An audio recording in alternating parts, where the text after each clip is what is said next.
And now more Straight Talk from Straight Talk. The big wireless companies say they're the only way to get the best coverage. Because they've got like a gajillion cell towers? Something like that. But Straight Talk Wireless runs on those same towers, so you get the same great networks for up to 50% less.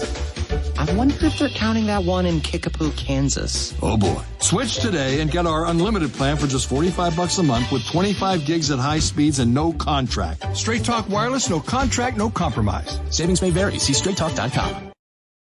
Zenni's blocks lenses help to protect the eyes by keeping harmful blue light out. Because they're virtually clear, add blocks to any Zenni frame for stylish, all-day protection. Get a complete pair of prescription or non-prescription blocks glasses starting at just $24. Protect your eyes now at Zenni.com. Thank you for visiting ChristopherMedia.net. Thank you for downloading Sporgy for free on iTunes or from ChristopherMedia.net. Please make sure to rate Sporgy 5 stars on iTunes and help to tell others about Sporgy by leaving a comment. Thank you for following Sporgy on Twitter at Sporgy Podcast and on Instagram at Sporgy_podcast. Please follow Sporgy on Facebook to like and share Sporgy. You can also email the show. The address is sporgy at ChristopherMedia.net. If you would like to donate to Sporgy, you can click on the PayPal button at ChristopherMedia.net. If you use Amazon.com, please click and bookmark the Amazon link at ChristopherMedia.net. It will not cost you any extra money, and you will help to support Sporgy. If you are looking to launch your own website, please click through the HostGator banner at ChristopherMedia.net. Christopher Media uses HostGator to host all of the shows produced by the Christopher Media Network. When you click through the HostGator banner at ChristopherMedia.net and sign up for HostGator, you're helping to support Sporgy.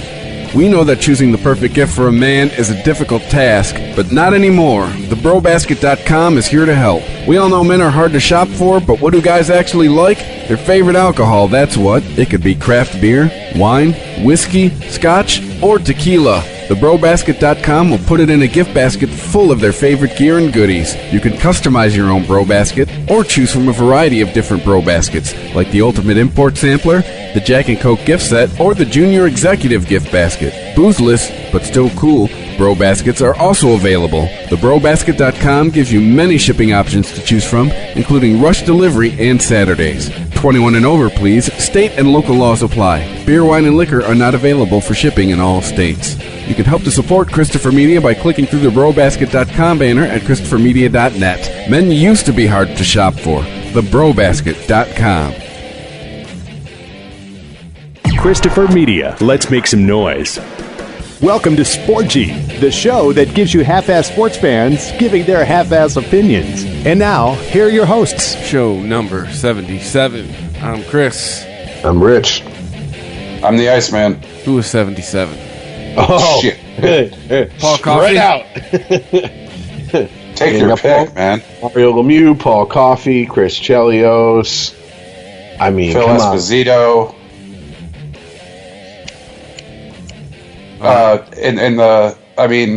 In football, you got Lyle Elizondo. My favorite of all time, if you're talking lineman, Willie Roaf. Lyle Elizondo, star of 80s HBO sitcom First and 10? You mean the villain from Ernest Goes to Camp? Lyle Elizondo? Died of, I was going to say, he died of AIDS at 80 and he was driving, but that's another podcast. No, he died of cancer, supposedly brought on from steroid use. Or some sort of hormones that he wasn't supposed to be taking. Yeah, my favorite actually is Willie Roaf. Guy was a fucking mountain. Mountain man. He really was. For the homers that listen, you got Jake Long. Yeah. He was 77 in Michigan. He was 77 when he went to the Rams. Probably the only reason Chad Henne has every Michigan passing record. Obviously, his talent didn't transfer to the pros, so had to be something around him. I mean, we already brought up Michigan. Do we want to start with that, or do we want to? Hey, Rich, did you say Ray Bork? God damn it, no, I didn't. I knew I was forgetting one. Hockey's got a ton of 70, yeah. Ton of 77s. Even I knew one. So many there are. All right. So, a lot of shit since last we met. And, and no time limits this week. We had I love how a short show for us is an hour and a half. last week. But if you don't like football, this might not be the episode. There's going to be a ton of football shit. But do we want to get the other sports just out of the way, and then we'll just put all football together? Yes. There you go. And if you don't like football, you can just, after we get done with all this, you just shut it off if you're not into it for the football. Well, then I want to. The first thing I want to tackle is MLB and this pitch clock. Now, Chris, you said it was supposedly they said they want 20 seconds between pitches. Yes. All right. And when we looked it up and we were doing the research, turns out that my guess is this article, because we found an article from July 12th in USA Today talking about, like it or not, baseball is going to implement a pitch clock in 2018. They go on to talk to different people around the league and players who give their opinions on it. I think what they must have done is they said, we're going to do it, and they came to the decision of how long it's going to be. Probably recently. 20 seconds seems awfully fucking quick. I was reading an article while we were talking about before our show. It says the average time in between pitches is 23.4 seconds. So that's average. So that means half the time is longer. So they're going above average. They're going to make players, they're forcing players to be uncomfortable by making them get a pitch off faster than they're used to. My question is, what happens if they don't get it off in the 20 seconds? Is it a free base? Yeah, is it like a balk? I mean, that's an automatic ball. I mean, let me see here. I'm just scanning this article real quick. I don't know. There's not really anything. I'm seeing an article that says what would happen if they didn't get the pitch off in 20 seconds. I mean, guys, first of all, 20 seconds. Okay, play clock in fucking college football is 25 seconds, isn't it? Unless they're moving the chains. Then the play clock stops until they've established where as soon as they set the chains, boom, the play clock starts again. Well, the game clock and the play clock are both stopped in college. That's what I meant. That's what I meant. That they both, but I mean, college is 25 seconds. Pros is what, 40 or 45? 40. But the play clock doesn't start even in the pros until the ball's set by the ref. Yeah, that's the other thing. Is it 20 seconds after the player gets the pitcher gets the ball back? I mean, because if he throws a curve that hits the dirt, and it's 20 seconds from when the ball leaves his hand to when the ball leaves his hand the next time, you're going to be watching baseball like you're watching it in fast forward. Well, what happens when he gets a strikeout and they go around the horn? Well, they're going to have to have an exception for that, because the whole reason they do that is to get the guy out of the batter's box, get him up there, and get him set up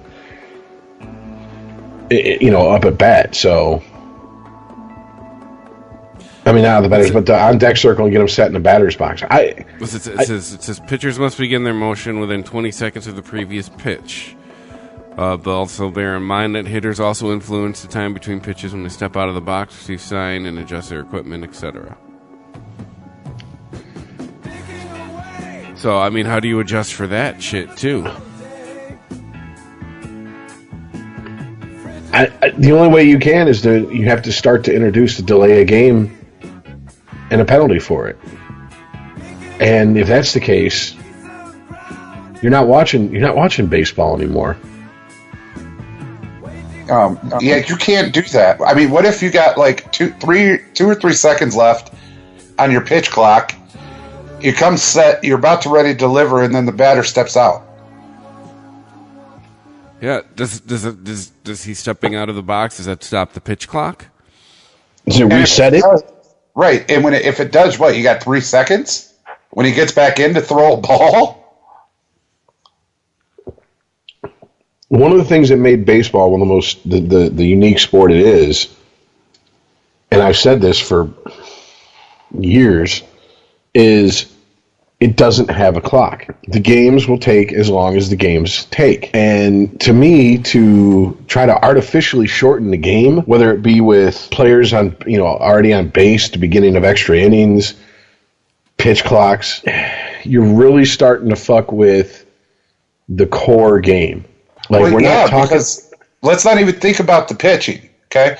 What if they go for that hidden ball trick? You can't do that anymore because the clock won't start. Obviously, the pitcher doesn't have the ball.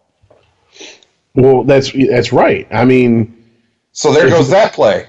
If you don't have the ball, you can't be on the pitcher's mound. You can't be on the rubber. So the whole point of the hidden ball trick is the pitcher's like basically killing time to get the runner comfortable, take his lead. Boom, he gets tagged. I mean, that's the whole point of the play. I mean, so you're taking. I mean, and it's not a play that happens every game. We're not talking about a stolen base. So I don't like the idea. I think that baseball is trying to. They're getting greedy. I mean, in this USA Today article, I know it's from the middle of last season. I mean, you have a player who, hold on, Daniel Murphy, second baseman for the Nationals, he points out they're making $9 billion a year. Why are you fucking with the game at this point? And I mean, the players, they've been playing the game since they were kids. I'm sure there's players that are like, I don't want to play 3.5 hours per day, but when you've been doing it all your fucking adult life, it seems to me you get used to it. I mean, you get used to if you have to work 12 hours a day on an assembly line, you get used to that. So if you have to, my God, how horrifying. Play a child's sport for 3.5 hours a day and get paid a fucking king's ransom to do it. It kind of seems to me that if you're bitching about that, that's the very definition of first world problems. I mean, if they're worth it, here's how you know they're full of shit. Baseball's full of shit about this. If they're so worried about time, stop having games that start at 8:30, 9 o'clock at night. Stop with the fucking late starts in playoff baseball. Stop with the late starts on Sunday night baseball. Quite honestly, stop with the 1 o'clock starts, not on a weekend. If that's your real concern. I mean, guys, you got to think about it. Wrigley Field didn't even have lights until 1988. Yeah. I remember the big deal about the first game ever played under the lights at Wrigley. I remember the date, August 8th, 1988. So, I mean, they purposely picked that day, 8/8/88. So, it's not like we're talking it's a remote fucking experience for them to go, well, we're going to have to play some day games. And guess what? People will show up. People take sick days. It happens. Believe me. Opening day here in Detroit, I don't know why they just don't declare it a local holiday. There's so many people fucking going, I can't make it to work on opening day. It's ridiculous. That's crazy. We know where the fuck you're at. You didn't get blue and orange flu. Yeah, you didn't get the 24-hour flu just every year on opening day. It doesn't work that way. My grandmother just died. Your grandmother died the same day last year. How many grandmothers you got? Yeah, I know. Your grandmother's died opening day for the last decade. How many hoe-ass grandmothers got divorced and remarried in your family? And your grandfather must have been fucking everybody and marrying every bitch he ever fucking looked at. I know you're from the South, but it got ridiculous about year 7. Or take stock in electricity because the defibrillator works like a motherfucker. I know, right? Who is her doctor? Jesus? He keep raising this bitch from the dead? What the fuck? But no, man, it seems like it's a solution for a problem that really doesn't exist. I mean, okay, so in this article they say the commissioner of baseball worries the fact that games are lasting a record 3 hours, 5 minutes this season. He's perturbed that there's more inactivity than ever before, with about 33% of all at-bats resulting in a strikeout, a home run, or a walk. So, aren't 2 of the 3 of those generally 2 of the outcomes that are always going to happen? Can I ask you guys a question, though? Are you surprised at this move by baseball? No. They already tried to make, rule changes in the game. There, no intentional walk, right? Yeah, just give him his base. Right. Now, the complete game is done and over because the managers want to save their pitcher, quote unquote. Yeah. Doesn't matter if he's got a no-hitter going or not. And you can't charge the catcher. I mean, they watched all of the other big sports make their changes, and they're like, well, we're special too, and watch us make changes. I mean, I don't even think it's anything like that. I think the commissioner board, something broke. I mean, I think this is a clear case. If it ain't broke, don't fix it. Well, I mean, from the article, again, it says, I actually really like the game, but it's not what I think of. It's not what I think or what I like. The issue is what the fans want to see. I think our research suggests that the home run is actually a popular play in baseball. Well, no shit. Strikeouts, especially by a single pitcher, fans like. I think where it gets troubling from a fan's perspective is when there are tons of strikeouts, no action, and a lot of pitching changes. That is troubling to me. Don't be the commissioner of baseball. Maybe this isn't the gig for you, Chief. I don't know, man. I seriously think it's just the changing of the times. Every sport I could think of has done it. All the major sports, even NASCAR did it. They went from restrictor plate racing to everybody needs a halo in their car. A halo is the thing that straps you into the car more than the straps do. Keeps your head, from being thrown around in case you wreck or when you wreck in this case. Wasn't that halo the result of Senior? Yeah, Senior's wreck. Yes, it was. Even though that it wasn't even that. Dale Earnhardt died because Dale Earnhardt had an open-faced helmet. He was the only fucking driver in NASCAR that still did it. Yeah. It was the equivalent of watching NFL right now and then watching somebody with a leather helmet play. It was That's like in the doing. It was like in the mid '90s when Craig McTavish was the only guy in hockey who still played with that. Yep. Yeah. His grandfather did. Which is quickly, there's only a few players who play without visors. Because the rule is you come into the league now, you have to wear a visor. Used to be once you reached a certain age, you could take the visor off if you wanted.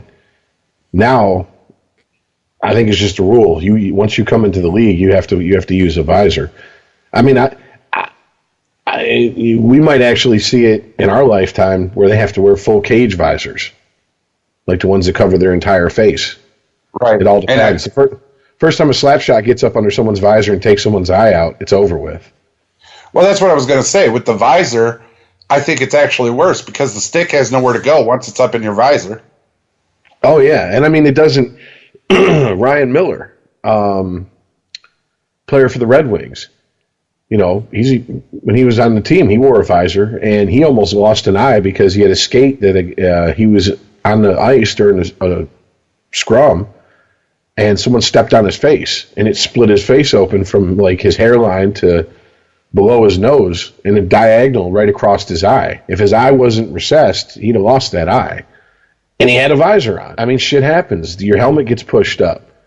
I mean, it's just there's certain risks that you take no matter what, and I understand wanting to limit the chances of a catastrophe happening, but just like anything else, like we've talked about endlessly with CTE, with being up at bat and someone throwing 100-mile-per-hour fucking fastball at you, there are risks that come with that playing that sport.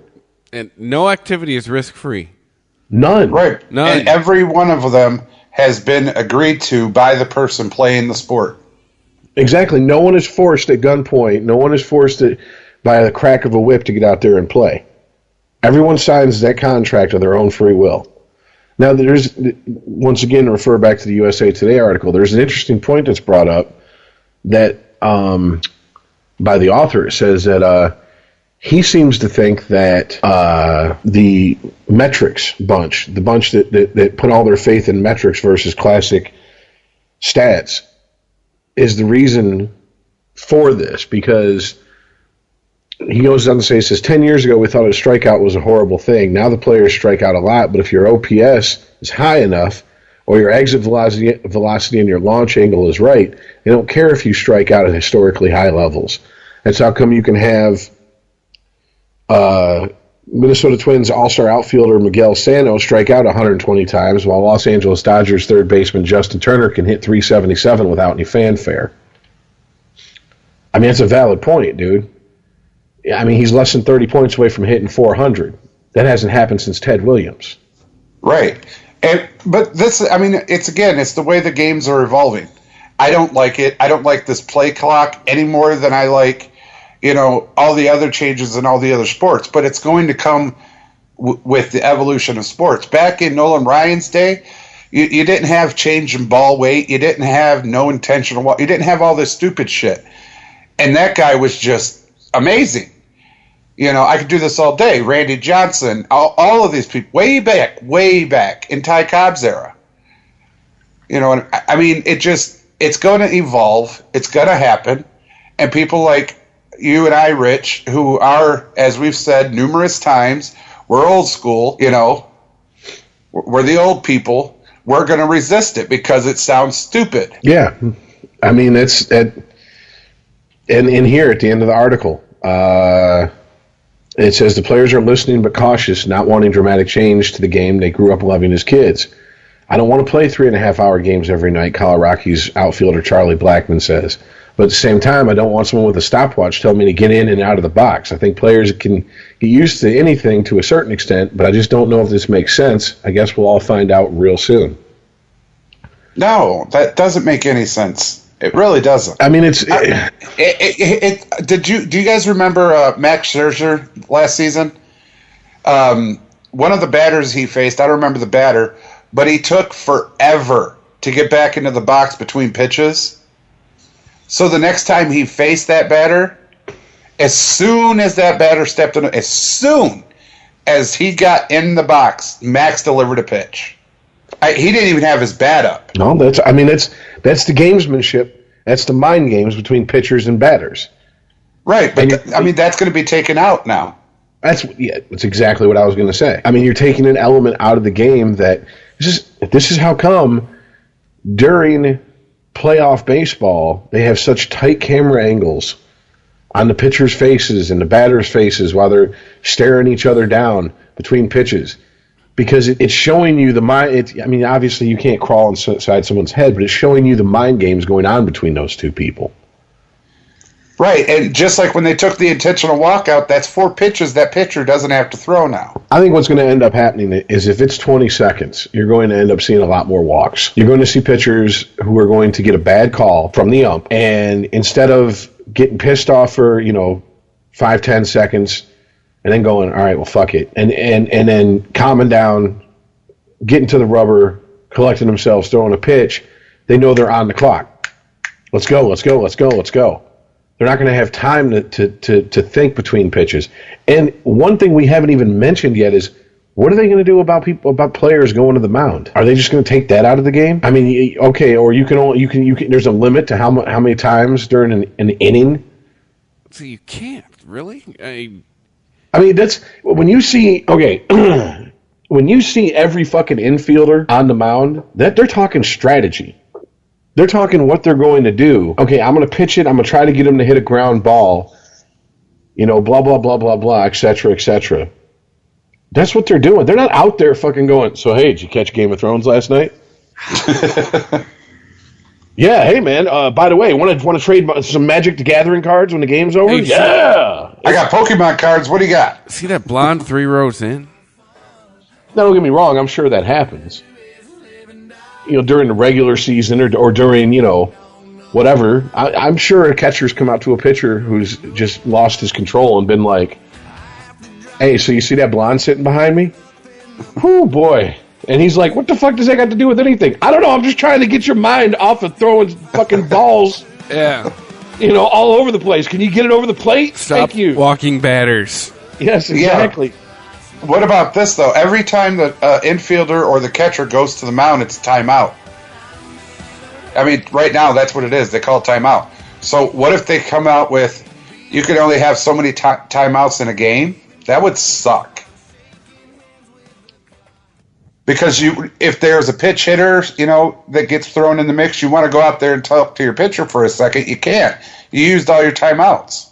I mean, I hate to say this because anyone who's listened to this show knows I'm no fan of the Yankees, but this is really the fallout of 20 years of copycatting Joe Torre in managerial style.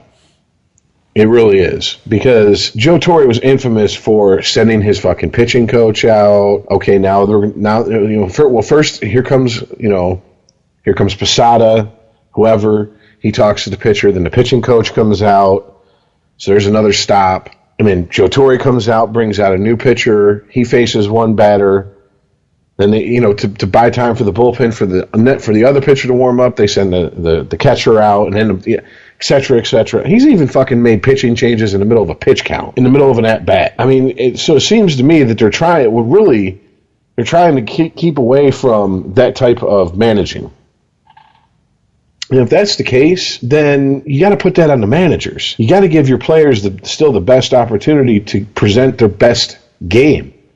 And 20 seconds between pitches, even a pitcher who works quick, like a Verlander, I guarantee you he takes more than 20 seconds between most of his average pitches. I guarantee you he takes longer than the 23 seconds they said is the average time between pitches. And Verlander's known for working quick on the mound.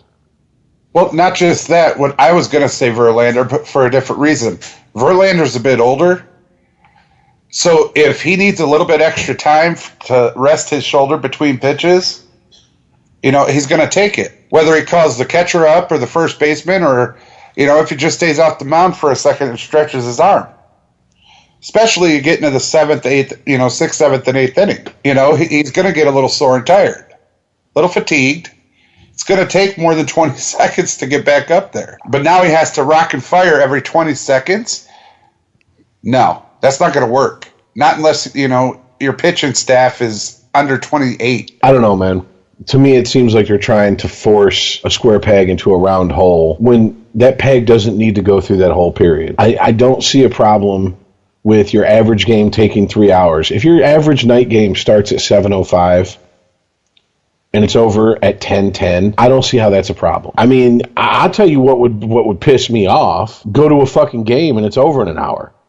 I spent all this money to sit here for an hour. Took me longer to park and get in here. That's what I'm saying. I fought the traffic jam and shit. Yeah, and it's going to take me longer to get in here, park, get back to my parking spot, and get the fuck out of here than the game. What the fuck is the point of that? I mean, that's what. Didn't we go through this with the Mike Tyson era of fights? These microwave mini bullshit fights that last half a round? Yep. You're telling me I just spent $80, $100 on pay-per-view to watch fucking a minute and a half? Give me a fucking break. I mean, fuck that. And this is well before, for the kids out there, this is well before YouTube. It's not like you could watch a 10-minute compilation of Tyson knocking people out that quick. When you see that, that's awesome. When you spend $100 to watch a fight, you're like, ain't this some shit? And you get a minute and a half of a motherfucker dancing around until Tyson finally connects with his ass, and then he's fucking diving for the mat. No. You're like, man, fuck that. Stop trying to solve problems that aren't there. This is not an issue. Let's learn something from the NHL, Major League Baseball. I mean, and if baseball is trying to pattern itself after the NFL, as far as a business model, as far as they want either the offense or the defense to have a clear-cut advantage over the other one, then they're going to get the same type of fucking product that they have in the NHL now, which is a bunch of fucking teams clogged at the lower half of good and the upper half of mediocre. You got the very few elite, the very few that really suck, and a bunch of teams that are clogged up in the middle. And it's not... how many times when we do our picks do we go, oh yeah, here's a good matchup, here's a good matchup? No one cares. Who the fuck cares about 2 6-3 teams playing each other? Unless it's your team, you don't. I mean, you want to see the best teams in the best spots. Monday Night Football, Thursday Night Football, Sunday Night Football. You want marquee, those are marquee times, you want marquee teams. Well, the problem is when you have so much quote-unquote parity in the league, where everybody's a 40-degree day, you don't get those matchups. You get, unless you're a fan, you're not really watching. Unless someone's on that team is on your fantasy team and you need them to fucking play out of their mind, you're not really watching them. I've heard a lot of people in the last couple seasons, but a lot this year especially, say college football's been more entertaining to me than fucking pro football this season. Well, yeah, I mean, Yeah, we'll get to it later, but yeah, it has. Well, I mean, especially this week, yeah. But yeah, I mean, is that what you really want with baseball? I mean, look, you're not if people hate baseball, they're not going to come around to liking it, or the number or the percentage of people who are going to come around to liking it is tiny.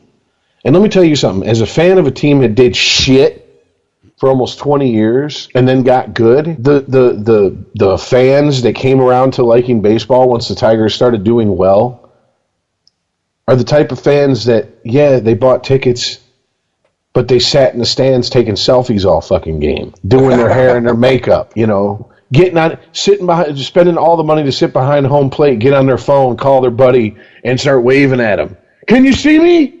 Can you see me? I mean, that's the type of. So I understand the owners don't care what type of fans they have, but you're not building long-lasting, lifelong fans out of those people. The minute it's not the thing to do, they're not going to go to the games. Case in point. Watch the Tigers' attendance next season. Well, not just that. If they're looking at the NFL, they need to realize even the NFL sees that they made a mistake. They had the flag-happy season where you couldn't touch anybody. You even looked wrong, flag. Everybody's like, oh, hell no. There was a big uproar against that, so they stopped that. Now you can at least put your hands on the receiver as you're going down the field. And then it was no end zone celebration. We're flagging you for that. Everybody was like, for what? Shut up. He just ran his ass 60 yards. Let him have a celebration. Now, I admit that they went a little far this year with the celebration, but whatever. It's been great. Yeah, but at the same time, what I'm saying is baseball needs, if they're going to try to model themselves after the NFL, they need to realize that NFL saw that they made a mistake. It smacks of 1990s NHL, where they said, scoring's down. We want more scoring. We want wide open, high-scoring games. That's what we want. But then every fucking rule they implemented was taking away the opportunity for someone to score. The foot in the crease rule. They're letting goalies have larger and larger equipment. Why are you doing that if you want higher scoring games? Restrict the size of the goalie equipment. As long the whole team can be in the fucking crease as long as no one interferes with the movement of the goalie and it's not goalie interference and it's a goal and it counts. Instead it was, the very tip of his fucking skate was in the crease, disallow that goal. And on top of it, fucked with the flow of the game. Just saying. Let's throw that out. Unless it fucked with the flow of the game. And plus it fucked with the flow of the game. Because now you got to review all these goals. Screening the goalie used to be an art. Guys made careers doing it. Dino Cicerelli made a career screening the fucking goalie. Number 77, Paul Coffey, made a career out of screening the goalie. It's a solution to a problem that doesn't exist, in my opinion. And to me, it's baseball. This is nitpicking. What does baseball want? 2-hour games? Then start the games. Start the games, the pregame bullshit earlier. All right, get the national anthem and announcing every player on the roster. Do that at 6:00. All right, first pitch, boom. If it's at 7:05, at 7:07, the first batter's already either on first or he's sitting back in the dugout. I've been to games where first pitch supposed to be 7:05. I've been 10 minutes late, and I've been able to catch first pitch. Well, what's going on there? Especially when you're dealing with television, because believe me, every second's accounted for. There's very rarely will you see dead air during a sports broadcast. People pay good money for the advertisement. There's downtime and they can shove an advertisement in there, they're going to do it. So I just don't, to me it seems like a solution for a problem that doesn't exist. And also, baseball's doing so well. What's one of the measures of how they do well? Advertising. If the games are shorter, that's less advertising time to sell. And isn't that the point of these? Are all these baseball teams, are they anti-capitalism? I doubt it. Highly. They want to make money, or else they wouldn't do it. I don't know. If they're going to go with this route, guys, I think they should just take the pitchers out of the game, put a fucking machine in there, let the fucking coach go to the batting cage. Right, just seriously, let a coach select what pitch is supposed to be thrown and where. Well, If they're going to turn this into a video game, like hockey's a video game with the fucking players, monikers, and all that shit, well, let's get serious about it. Well, I guess we'll see next season. So from baseball to what next, guys? Well, we have the week in the Ball family. Oh, and this one is kind of interesting because it wasn't any of the Ball family. It wasn't something the Ball family said that really made the news. It was Steph Curry, and it was Steph Curry commenting on, was it Lonzo? Yes. Lonzo Ball saying, well, I'm really glad no one judged my whole career on my first 20 games of play. Yeah, I mean, he's under the microscope. People are definitely waiting for this guy to fail, and it's because of his dad. It's because of his loudmouth ass, yellow teeth having, big head. I mean, I'm gonna go 60-40 here. I told you in the pre-show, Lonzo could have cut it out. He could have been like, my dad's this, my dad's that. I'm not going to be the greatest anything. I'm just going to come in and play and try to learn with my teammates and win as we can. He could have said anything. Didn't he say he wouldn't work out for anybody but the Lakers? I do remember us talking about that. Yep. I mean, he played right into his dad's cards, and they were putting all their money on that he was supposed to be this next big thing, and he's not even close. Last week we talked about him being a bust, as close to a bust as possible. But he's been playing for a month. let's calm down the bust talk. Hang on a second. For where he was projected from himself and his father to where he actually is, he's as close to a bust as could be. He's a month into his professional career. You're not listening to me. Is this just haters can't wait to hate? No. If he would have stopped the talk of he's the next big thing and is going to be better than Steph Curry, the guy who defended him just now, if he would have stopped all of that shit and been like, look, I'm just a guy, I'm here to play some ball and see what happens, that would have been one thing. But he fed into it. What his dad was saying. I'm not playing for anybody but the Lakers. I'm not trying out for anybody but the Lakers. Well, he's going to be playing with LeBron next year. So, well, the exact quote is he'll be able to. His exact quote, Steph Curry and Lonzo Ball, was, he'll be able to fight through all that and have a great career. I hope you didn't judge me off the first 20 games in the league. Which sounds like he's saying, but I mean, let's be honest, Steph Curry, maybe a little too nice of a guy for his own good. But it sounds like he's saying, hey, look, man, there's an adjustment period for anybody. Yeah, I mean, judge you the first 20 days of your job. See how that goes. I mean, look, I get where you're coming from, Earl. And if I was Lonzo Ball, I'd been like, Dad, shut the fuck up. You're going to get me killed out here. Like, one of my favorite highlights from the America's game with the Tampa Bay Bucks from when they won the Super Bowl that year was Keyshawn Johnson talking shit between plays to the defense, specifically the defensive line that they're playing against. And Brad Johnson goes, what the fuck, man? Are you trying to get me killed? And it's exactly what I think of when I see Daddy Ball out there flapping his gums. What are you doing, dude? It's not you who has to go out there and back this shit up. If you want to talk shit about how great you are, and then you go put your ass on the line, more power to you. Right, but see, that's what I was thinking. If this was football and Lonzo didn't step up and say, he's going to say what he says, but here I am. I'm the one who's playing. I'm just going to go out there and see if we can win as a team. And if he didn't do that, if he was just like, yeah, Dad, and I ain't playing for anybody but the Dallas Cowboys. I'm going to try out for them, and that's it, man. Then whenever he did get into the league, he would have a target on his back. And every single time that ball was snapped and he was on the field, whether he was in the play or not, somebody was going to knock him out. You think maybe there's a couple extra elbows going Lonzo's way? No, but I think there's a couple extra switch-offs where people are like, come here, you little bitch. I'm going to show you how to go to the hole. I definitely see that. People driving on him just so they can drive on him. Well, yeah, and that called basketball. I mean, yeah, but at the same time, these are people that don't have to drive on Lonzo Ball. I don't know. I guess you'd have to watch it like I watch it. Well, with your two black friends, your basketball experts? My three black friends, thank you very much. Yes, we sit around here every night and analyze to see if Ball's going to bust or not. See, that's the thing. The minute I read this quote by Steph Curry, I was like, yeah, Ice talked to his three black friends. I talked to Steph Curry about it, and this is what Steph Curry had to say. So, three random black dudes versus Steph Curry.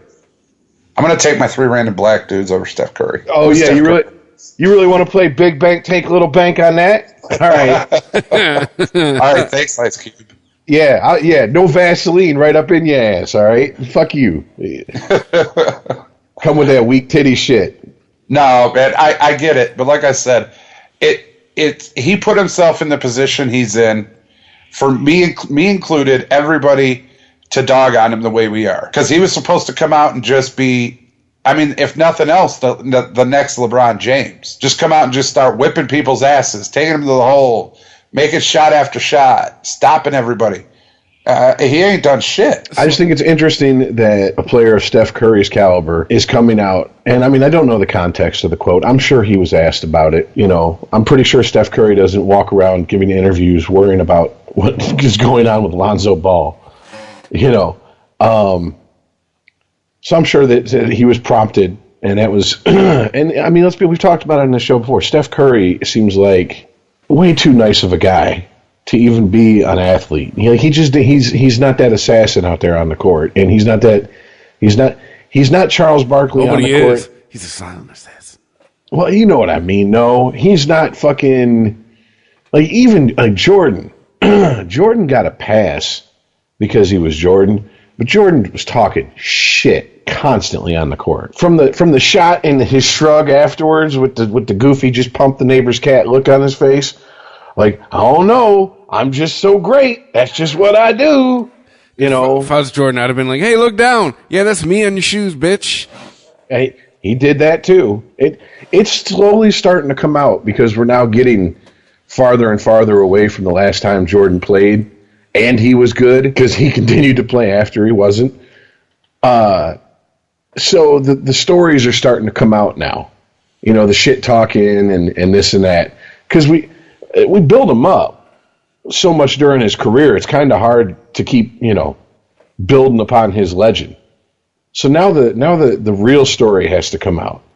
And the real story was, I mean, he wasn't a Reggie Miller level shit talker. I've never heard a shit talker probably on the basketball court better than Reggie Miller. That 30 for 30 showed just how good of a shit talker Reggie Miller is. And here's what's scary. His sister's even better. So please tell me Rip Hamilton had some mad shit to talk when he took that ball away from Reggie Miller in the Eastern Conference Finals. And even if he didn't, he was just like, hey, Reggie, look at the scoreboard. Yeah, bitch. I'll be in the finals. Peace, bitch. I ain't got to choke myself and look at Spike Lee because I'm going to win a championship. What did you do? Well, what about when Tayshaun Prince stopped him on the backboard? Remember that shit? Yeah, when Tayshaun Prince turned into Stretch Armstrong. Oh, no, that's what I was talking about. I'm sorry, yeah, Tayshaun Prince, when he took that ball away from him. Yeah, right on the fucking backboard. I was like, oh! But, yeah, I mean, Steph Curry doesn't come off like a type of guy. Doesn't seem like, you know, he seems like I'm just going to let my play and do the talking. And, hey, he's good enough and he's into his prime. He can let us play and do the talking. But the problem is that, and we've talked about this before, this isn't, yeah, you can try to put it on Lonzo all you want, that he didn't come out and talk shit against his own father. But it wasn't Lonzo talking all this shit, man. He's just the person who catches hell for it because he has to go out there and play the fucking game. Now, see, and I would go with you on that, Rich. I would, if he didn't feed into it. He fed into it. It wasn't like he just sat there and said nothing. When he goes, oh, I ain't playing for anybody but the Lakers. I'm not trying out for anybody but the Lakers. That was feeding into it. And they did this to get the Big Baller brand started, to get a name for themselves, to try to make more money than they were going to in the NBA anyway. That's why they did all of this. But now it's showtime, quite literally, in LA, and he's not producing. Did you see the commercials all weekend? Ball in the Family, Season 2? Oh, well, I'll make sure to put that on my do not watch list. It's a Facebook reality show. You know what's funny is Facebook is a social media platform, which, you know what? No, I take it back. I was going to say that it's ironic that something that real people use has something as fake as a reality show, but most people are fake as fuck on Facebook, so it's fitting that Facebook has a reality show. So, yeah, okay. The more I think about it, the more that makes sense. But hey, man, look, no matter what, he's in the NBA. He's making more money than we are. He talked himself right into the spot he wanted to be in. And Daddy talked him, and he talked him right into that spot. He didn't want to play for anybody but the Lakers. He got his wish. Now, Earl, at the end of the season, if he's playing like he's been playing for the first 20 games, I'll be right there with you. Careful what you wish for. You just might get it. But I can't co-sign on this, fuck him, he's a bust after 20 games. I'm not saying he's a bust. I said he's about the closest thing to a bust without busting. But, I mean... That is such a non-committal bullshit. I got stats to back that up. He only got 3 points in his last game. Come on, now. He went 1-7, bro. Come on, man. Still, dude, he ain't Greg Oden. Well, he's starting to look like Darko. Darko had, believe it or not, as far as length of career and his amount he got paid, a fairly good career if you're going to base it on those two things, especially for the talent he had. That motherfucker's not exactly hurting for cash. No, I saw the special they did on him. My man's got some land. I'm just saying. And he seems quite happy in retirement. So extremely. He's like, you can call me the human victory cigar. I'm going to smoke a victory cigar on my fucking 150 acres. That's what I'm going to do.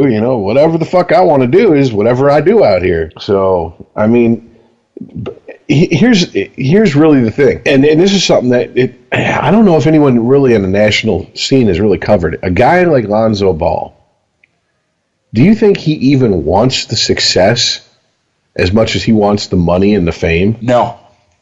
I mean, because haven't we entered like a stage in society where fame for fame's sake is enough? You don't even need to have a resume to back it up? Yeah, I mean, Kim Kardashian, what has she done other than a sex tape? She fucked Ray J. Right. She has no success, but she's one of the biggest names out there. Everybody says you're as big as a Kardashian, blah, blah, blah, blah. She made Chris Humphries famous for a year. I'm just saying. So she has no success. She seems like the only person that seems about right when you said, hey, this person's marrying Kanye West. Yeah, that seems about right for Kanye West. See, and I wouldn't say she has no success. I'd say she has no accomplishments. Okay, I'll do you one better. Matthew Stafford, highest paid person in the NFL. How many playoff games has he won in his career? Big fat fucking zero. Okay. We'll get to him. Success doesn't mean shit. You don't have to be successful to make a lot of money. That's fucked up. Oh, yeah. I mean, it's kind of the antithesis of what capitalism is supposed to be. Hey, man, my job the last 5 years has taught me you ain't got to be smart to have money. Oh, no. Dumb people can inherit fucking wealth every day. Dumb people can even be good at saving money. Doesn't mean they're going to be good with the money once they've saved it. But no, you could be good at saving up money and then blow $100 million in the weekend. It'd be an awesome weekend. And just as because you said that, I'm just thinking. So when Johnny Manziel's daddy dies and he inherits all that oil money, is that going to be the most hellacious month of debauchery and partying? And then Johnny Manziel's I'm going to be like, find him and be his friend. I swear to God, I am. I will. No, dude. At the end of that month, we can call him up and he'll do the show for free because that's how broke he's going to be. Yeah, I know, right? He'll be like, "Can I be a co-host?" Yeah, I will have an Instagram account just to see that month unfold. I mean, there's very few people I think could piss through Forbes richest 500 people in the world wealth quickly. But Johnny Manziel's on the short list. Yeah, buddy. Gronkowski. Him, MC Hammer, Mike Tyson. Yeah, those guys can piss through. I mean, he's never had it, so we don't know. But I mean, I don't know his financial situation. He's still getting paid, even though he's injured more time than he plays anymore. But who, Gronk? Yeah. But I mean, how the fuck is that motherfucker injured? And then you see all the pictures of him with the shirt off and partying, making special guest appearances on Raw and shit. Because you ain't got to fucking be 100% healthy to be on Raw. You don't. Tom Brady's not trying to throw you a fucking dart from 40 yards away on Raw. And on top of that, you can have a bum stem and fucking get a picture with your shirt off from the waist up at a club, no problem. Patrick Peterson isn't trying to make your day a living hell on Raw. But anyways, and to kind of cover the other subject that you brought up about the NBA, shocking that the two people who don't watch the NBA or watch the NBA the least on this show brought NBA subjects to the table this week. Chris, you had a subject about the Pistons. Dude, apparently they're for real. I mean, what do we say? 20 games in, right? We're about 20 games in. Yep. They're still quarter of the season. They're 13-6. Get the fuck out of here. Dude, this is like the Pistons of my youth. Brings a tear to my eye. And the Cavs are 14-7. Oh, I thought they were done, ICEman. Oh. Yeah, okay, ask LeBron where he was the rest of the game. So we got kicked out of a game. Big fucking deal. First time in 15 years. In a decade and a half. I guess that says you have exemplary conduct. Good for you, LeBron. Yeah, but do you know why he got kicked out? No, I'm sure you're going to tell us. Oh, I am. Because he was bitching at the ref saying that he didn't get the foul call that he wanted. All right. He got teed up and immediately rejected. So he's being a baby and he got kicked out. Bye, LeBron. Don't forget to write. He'll be all right. Get $1 billion contract from Nike when he's 18. This is how you know that ICEman is the consummate LeBron hater. So the Pistons. Yeah, fuck LeBron. What? That don't even make sense. That is kind of how it went down. No. Chris brought up the Cleveland Cavaliers right after he brought up the Pistons. Don't put that shit on me. Touche, salesman. I know. For someone who's never read 1984, he's really good at double speak, at Orwellian, speak over here. He really is. Oh, Christ. But yeah, the Pistons are the fourth best team in the NBA. What? We didn't add anybody. What's going on? I don't know, man. Drummond's playing outside of his mind, though. Seriously. Like, all the moves that were made in the NBA offseason, none of them involved the Detroit Pistons. And they're the second best team in the East. Cleveland's right behind them. I mean, they're both 3.5 back of Boston, who finally lost a couple games. West, you got the Rockets, the Warriors. And apparently, I thought OKC was going to be a super team this year. Have they not gotten that memo? There's an adjustment period, and, don't judge their career 20 games in. I'm just saying.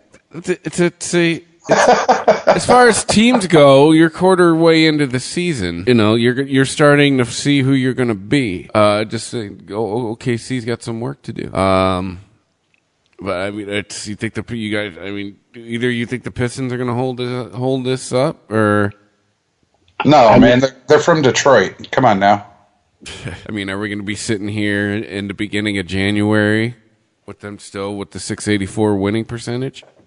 And when they played 20 more games? I mean, All-Star break's pretty much going to be the next Because, yeah, you'd be about 40 games in. I don't know. Are we buying them? I mean, I guess my question is, and it's kind of who I default to it in football all the time. Who have they beat? Oh, dude, they beat Boston. Yeah, they beat. Yeah, they're one of those L's for Boston. They beat Golden State. Yeah, they beat the Heat. Yep, they beat people that matter. The Warriors. Yeah. I mean, look, all I've heard, they're averaging 104.5 points a game, which is way different than what we're used to here in Detroit. Because the going to work Pistons were always the one thing the national media always had to say about them is they're boring because they're a defensive team. They're not going to fucking score triple digits every night. You know, no one wants to watch defensive basketball. Defensive basketball can't win in today's NBA. And I'm sorry, they hoisted the trophy in 2004, proving everybody wrong. And we have the benefit of hindsight. You got to remember, pre that season, there was a whole lot of who the fuck are these guys in the national? Oh, there so was media. I mean, it was like, who the fuck? They ain't got no stars. They got Big Ben. He's not a star. He's just visible because of his image.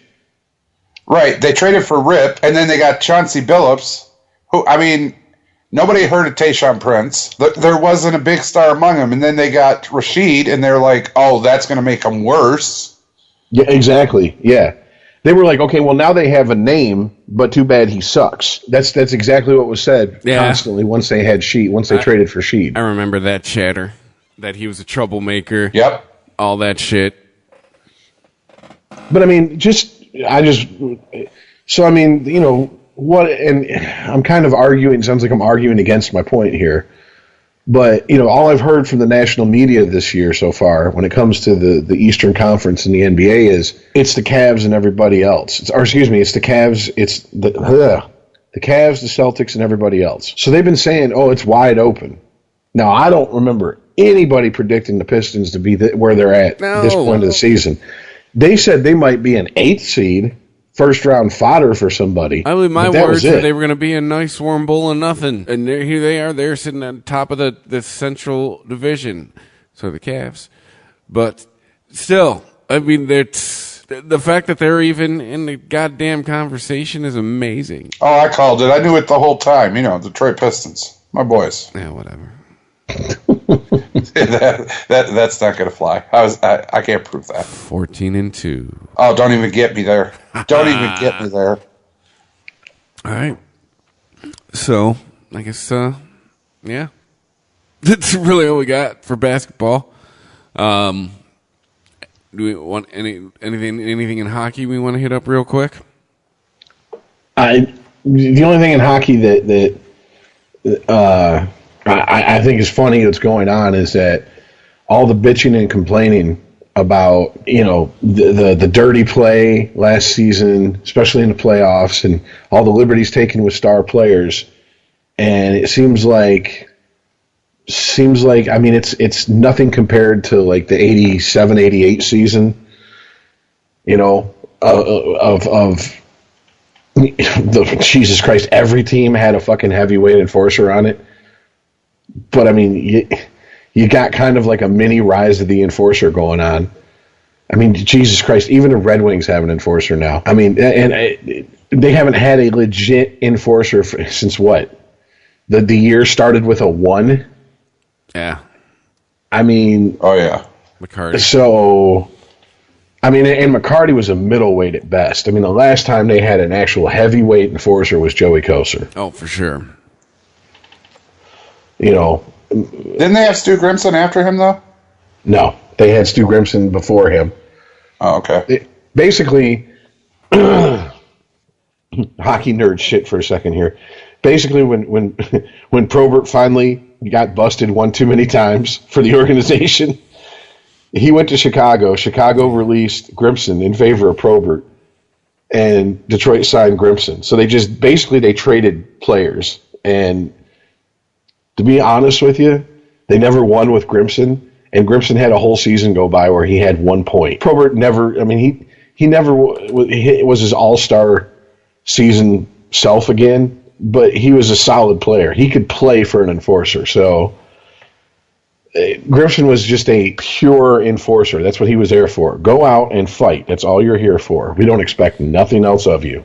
So, yeah. I mean, they got rid of him, and then they got fucking handled by Colorado, and that's when they went and they pulled up Joey Kosher from a beer league he was playing on and said, "You want to come play hockey for us for a season?" Yeah, why not? Andy, boom. He's the curse breaker, man. When he went from the Red Wings to the Rangers, that year Rangers won the cup. When he came back to Detroit, that year Detroit won the cup. So I remember going, what? He's still playing?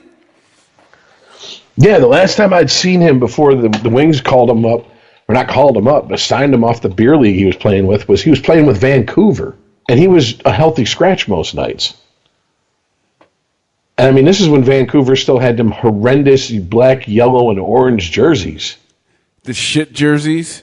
With the V on them? The toilet jerseys? The color of everything in the toilet? Hey, Rich, I got something for you. I did a little bit of research throughout the week, actually.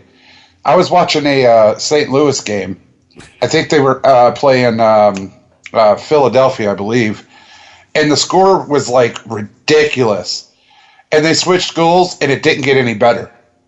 My question to you, Rich, is I know that they want scoring in the NHL, but I think it came at the cost of goalies.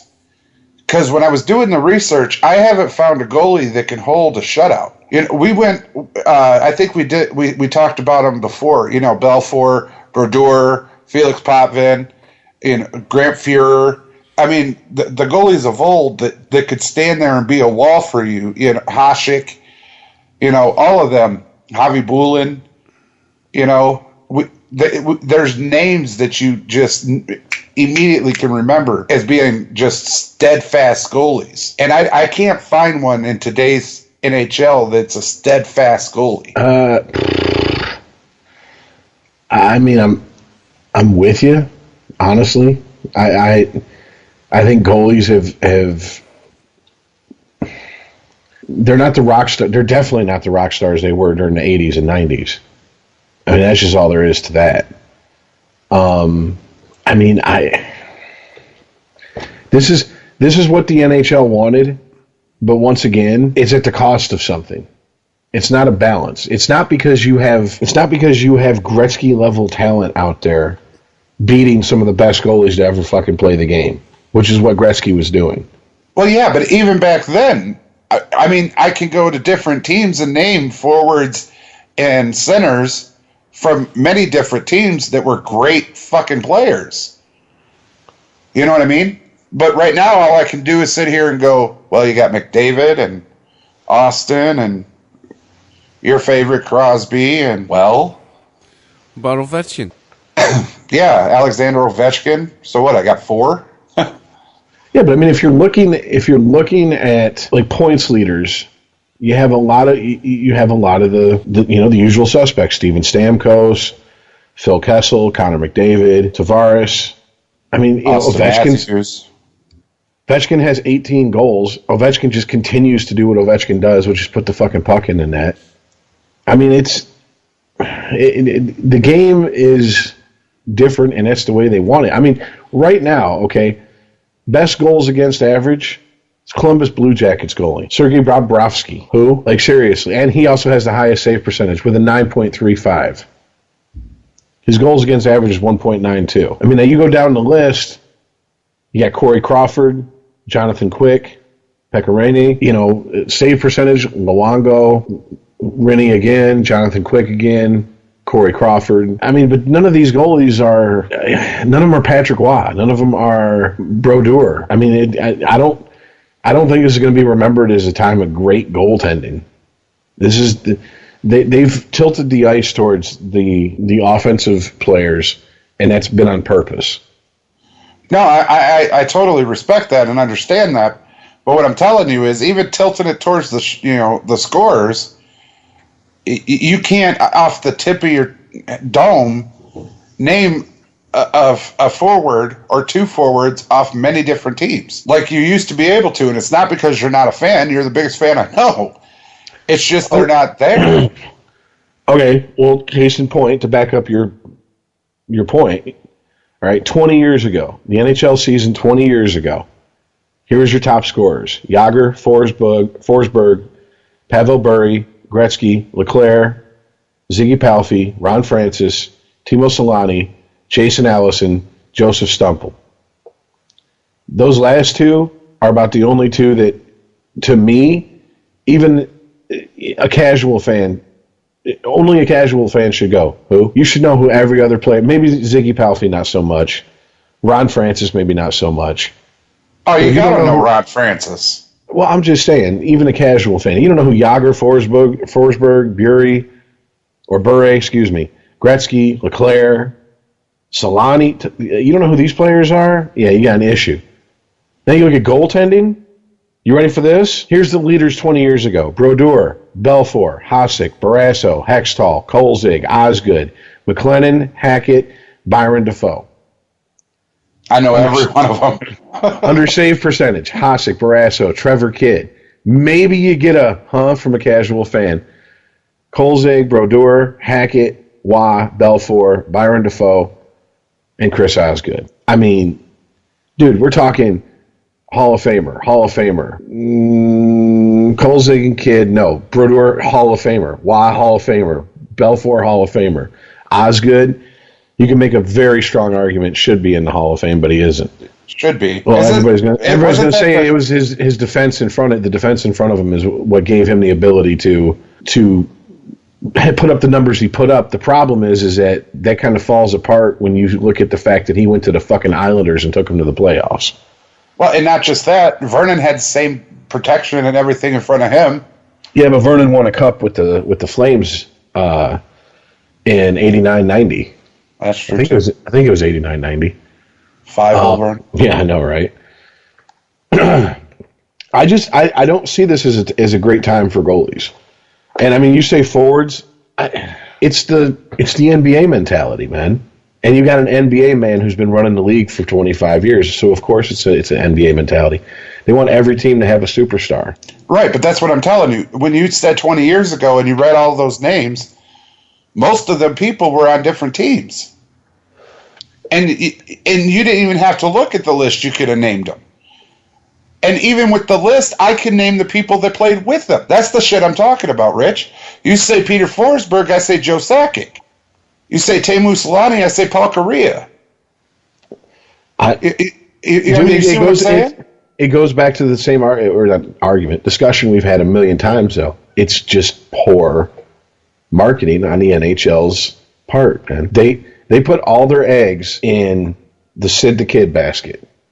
And can I blame them? No. And it got a lot of butts in the seats. It got a lot of people to watch hockey that weren't watching hockey. Meanwhile, Alex Ovechkin, who came into the league, 1 year before Sidney Crosby? I think.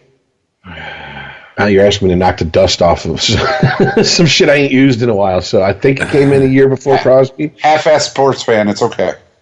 I mean, his career has been, for the most part, unless you're a diehard hockey fan, a hardcore hockey fan, overlooked. The most casual of hockey fan knows who Sidney Crosby is, and I would like to think the most casual of hockey fans should know who Ovechkin is.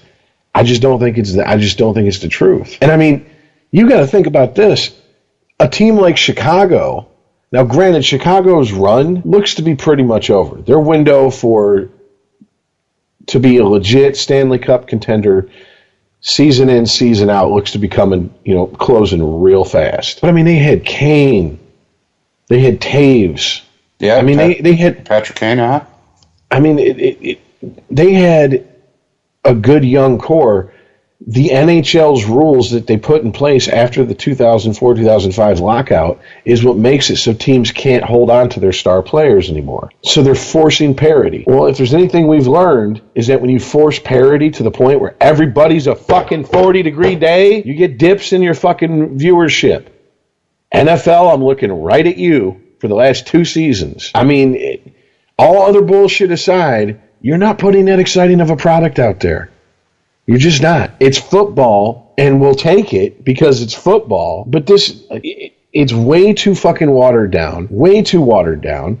And you go, well, that's what we want. But no one gives a shit if there's a fucking close game between the Bucks and the Dolphins, especially on Monday Night Football. And no one gives a shit if there's a fucking nationally televised NHL game anywhere. And that's a fucking problem. I don't know how to fix it. I know what will fix it. I know they won't do that. What will fix it is go back to that 1980s to the late 90s period and style of hockey. I think even if you did that, dude, the only thing that's going to fix the NHL is a television contract. Because I swear to God, I was at the bar the other night, and then a hockey game, well, it was a hockey highlight, actually, and somebody said out loud, oh, shit, they still play that game? That's here in Kansas. I'm not kidding you. I believe it. Dude, I lived in Florida the year that they drafted Vincent LeCavier. They had just had Chris Gratton. They lost him to free agency to Philadelphia that year. They just had Chris Gratton. They had players. They had, up and coming and named players on their team. Tampa Bay did. And because it was $5 extra and I thought it'd be something cool to carry around, I got a Tampa Bay Lightning license plate. Do you know how many people who would see me in my car and I get out and they go, Tampa Bay Lightning? What the fuck is the Tampa Bay Lightning? Is that a soccer team? Dude, I lived an hour and a half from Tampa Bay. I live so close to Tampa Bay. That's the fucking team that they showed every Sunday when we watch football. That's why I'm a Tampa Bay fan. That's simple. They weren't showing the Dolphins. I wasn't that close to South Florida. They were showing and this is when they were the creamsicle Yucks. Tampa Bay Yucks. All right? People don't even, and I'm like, they're one of two hockey teams. Two? Who's the fucking other team? Huh. And I'm just like, you got to be kidding me, dude. Why are we wasting fucking players, careers, and franchises in areas that no one gives a shit about? Right, but when they got Martin St. Louis, no one gave a shit. Dude, they did when he won the cup. But what I'm saying is Tampa, the top two scorers in the league play for Tampa. Kucherov and Stamkos. Stamkos is 1, Kucherov is 2. All right, they have Steve Yzerman as their fucking general manager. A name that if you know anything about hockey, you should know that name. I guarantee you go down to Tampa and it's just a bunch of shoulder shrugs and I guarantee it, dude. You say Stevie Y and they're like, Stevie who and why what? Steve Yzerman? Yeah. I was just about to say I wore my Yzerman jersey the last time I went to Florida. I wore my Yzerman jersey one day, and I actually had a guy come up to me and go, "Who's Yzerman?" I was like, "You mean Yzerman? How do you get Yzerman out of that?" And I'm like, "Oh God, it hurts. Just walk away, dude. Just walk away." Sidney Crosby is only 30 years old. Yeah, he's won like 4 Stanley Cups. Or like 3, right? Yeah, but against 2. That's what I'm talking. But against 2. One was against the Detroit Red Wings, if you recall. It's not even the Detroit Red Wings anymore, man. Not even close. No, and I'm gonna fucking pull an ICEman about the Red Wings and go all homer for a second. I don't know what the fuck's going on in Detroit. They're calling for Jeff Blashill's head. He's the head coach. Blashill has had success at every level of hockey he's coached at. On top of that, he coached half these guys with the Grand Rapids Griffins, which is the minor league team. It's like the minor league team for the Tigers. It's the next step after the Griffins is the pros. Well, you're a pro if you play for the Griffins, but is the show you don't go no higher than the NHL. You can make a lateral move to the KHL. That's about it. And I mean, 500 record with players that he's won championships with before. You got players barking back at him. He pulled Howard the other night after Howard let in 4 goals in 2 periods, and Howard's fucking chirping at him on the way into the locker room. And I'm just thinking, what the fuck is going on in Detroit? Like, even the Dead Things era, it's a little foggy for me because I was a kid. But I mean, it's like all the planets aligned, and it's just like all the planets got together and said, yeah, fuck the Red Wings. I mean, I understand they're handcuffed by a lot of the contracts they have. But I mean, Jesus fucking Christ, man. You got a coach that's proven he can win at any level. Used to coach at Western. Actually made Western Michigan a legit college hockey team for a minute. That's no bullshit. They've lost their last 5 games. I mean, you have Jimmy Howard, who's Mrazek, who at one point one game could look like a world beater. The next game looks like Swiss cheese out there trying to stop a puck. And who's your star player? I mean, what are you gonna say, Zetterberg? It's only off a name. It's only off of the strength of his name at this point. He's not a fucking top player. Supposed to be Dylan Larkin. Ain't him. I mean... Hey, who the fuck are the Vegas Knights? Well, I will say... They're still in first. I was going to say the Vegas Knights are a team that if they're going to win, it better be right now. Because if not, they're fucking themselves down the road. Because they set themselves up with the picks they made in the expansion draft, the trades they made after the expansion draft for all those draft picks, to be a shitty team that drafts real high for 2-3 years, and then 2-3 years after that becomes a team to be reckoned with. If they're a team to be reckoned with right out of the gate, but they don't win, and then they're a fucking shitty team for the next couple years, you're looking at probably 10 years before they're a fucking where they wanted to be after 5 or 6 with the plan, the process, and yes, that is proper noun status, capital T, capital P, that they put in place. I was actually saving this subject for a slow week. This ain't a slow week, but since you brought it up, yeah, there's a whole article the Hockey News did on it that basically said their winning is nice, but it's shooting themselves in the foot. Setting the bar too high too soon. Well, I mean, at the same time, they drafted everybody's good players that they couldn't protect. Yeah, but they that's didn't how draft. expansion drafts go. The Lightning did that 25 years ago. So the Panthers, they'd start winning right away. No, this is a record-setting team as far as an expansion team, and I mean, even the Hockey News. It's an article from the 24th. This isn't the article that I was referencing that I was saving for a slow week, but you know they have this big article by Jared Clinton talking about how recent history suggests record-tying Golden Knights are likely playoff bound. And right in the article, 4th paragraph, Vegas's continued success is an absolute head-scratcher. They took a massive blow early in the campaign, losing Marc-Andre Fleury, Malcolm Subban, and Oscar Danzig, the organization's first, second, and third string goaltenders. Think about that. There's a time you could have just walked in the arena, just played goalie. Hey, you ever played goalie before? A couple times. You're in. Can you fit in the pads? Yep. Okay. I mean, their 4th string goalie, Maxim Legacy. Some dude who was hanging out in his parents' basement. The one guy who, when they went on the Vegas Strip, they just said, "Can anybody play goalie?" And he was like, I play a lot of Xbox. Okay, you're in, stupid. Come on. This guy was getting more ice time on his Xbox.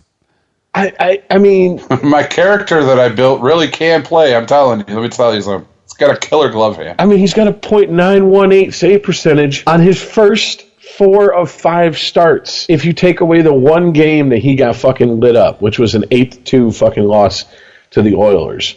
The Oilers are... Oh, boy. Thanks for playing, guys. Nugent Hopkins, all that, yeah, trade bait. That's all he is. Thanks for playing, guys. All that hype from last year.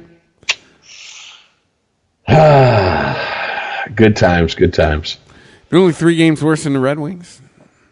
Red Wings are a 500 team at the moment. Yeah, and they have Connor McDavid, the savior of the fucking franchise. Who the fuck does the Red Wings have? Once again, I'll wait.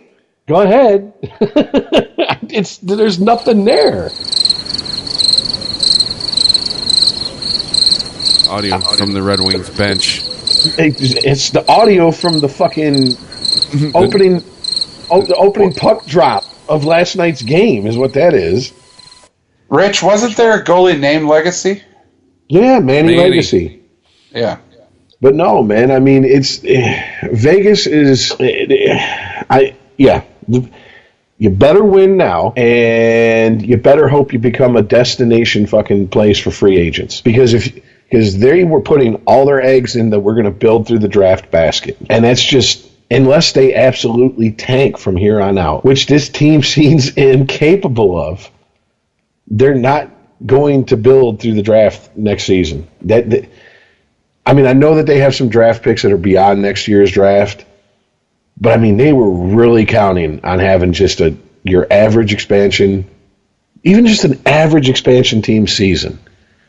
You don't have to finish dead last, just within the bottom 5.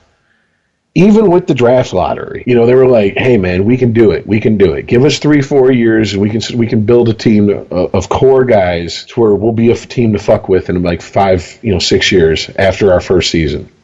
I mean, but dude, to go back for a start in a team's first 20 games as good as the fucking Knights, you got to go back to 1917, 1918 Montreal Canadiens. They won 13 of their first 20 games. You got to go back 100 fucking years to find a team that their first season ever they started off this well. I mean, and what's the shame is go back to what I stated earlier in this conversation. Ask 17 out of 20 people what team plays in Las Vegas for their hockey. They won't have a clue. Oh, I guarantee you. My probably sister. Las Vegas has a hockey team? That'd probably be your answer most of the time. My sister's play hockey? My sister's a pure bandwagon sports fan, but she's a loyal bandwagon sports fan. Like, she hops on the bandwagon of teams when they're at their best, but she sticks with them. So I don't know if it's really a band. She gets on the bandwagon and never gets off, I should say. Her hockey team is the Kings, LA Kings. To her credit, she is not talking any type of shit about being a Golden Knights fan whatsoever. Not at all. And I mean... Not yet, based on her history. Okay, it goes Cowboys, Yankees, Bulls, LA Kings. Wow. Well, she's in... What happened to the 49ers? Is she an Alabama fan too? I don't know if she follows college football. She's in one of the few places where I guess that is understandable because she grew up in Vegas. So you have no home team. It's true. I That's like do. Here in Kansas. The Jayhawks. I mean, you got the UNV, but the Running Rebels. But how long ago was that? I mean, that was like what? 25 years ago now? 20 years ago? Something like that? 92. Yeah. So I guess, to her credit, she hasn't jumped on the bandwagon yet. I mean, she's stuck with the Bulls. I mean, she was like... Bulls. She was really about them. Even every time Derrick Rose went down, she was still about him. And I was like waiting for her to hop off that bandwagon and find another one, and she didn't. So... more credit to her. I mean, sticking with the Cowboys to me is not. You don't get credit for that. They call themselves America's team. You don't get credit for sticking with America's team. Yeah. But yeah, as far as Vegas, it's going to be real interesting to see how they finish. And if they finish strong, do they start trading those fucking draft picks for other teams, players? They start trading those draft picks at the trade deadline for rent-a-players to make a push for, to make a push for a deep run into the playoffs? I mean, it's going to be interesting because a GM who had a strategy laid out now has to midstream change his strategy, and his career depends on whether he chooses the right way. Because if he trades away those draft picks and they just blow it in the first round, and next year they're shit, I don't think he's finishing his third year as GM of that fucking hockey team. Especially if they trade away all their draft picks, trying to say, well, fuck it. If we're hearing the music, let's dance. Let's trade for the fucking teams, players who they're getting rid of. We'll throw Detroit 2-3 draft picks. Give us Zetterberg. If they start doing shit like that, you know that they're all in. But once again, way early in the season for that to start happening. That's how come last season it was such a shakeup when there was the trade with Subban and Weber. It usually doesn't happen in the middle of a season like that. So, all right. So should we get to the the clusterfuck that is pro and college football? Yeah, if you do not like football, this is it. We'll see you next week because it's going to be pretty football centric from here on out. So where do we start? Do we start locally? Where do we start? What do we want to do? Let's start with college, and then we'll go to the pros. All right. Well, that's what I'm saying. Do we start locally? Where do we start? Well, I mean, local's pretty easy to talk about. Yeah, pretty much. And then we got to talk about the playoff rankings. Yeah, locally it doesn't affect college sports at all. It just affects Michigan fans. Yeah. I mean, that went how we all thought it was going to go. No, I actually picked Michigan. I was hopeful. Yeah, you did. Whoops. I'll say it was closer at the half than I expected it to be. But the final score is about what I expected it to be. Let me tell you a story about this game on Saturday. I mean, it's, unlike when State played, I didn't settle down, to see this one.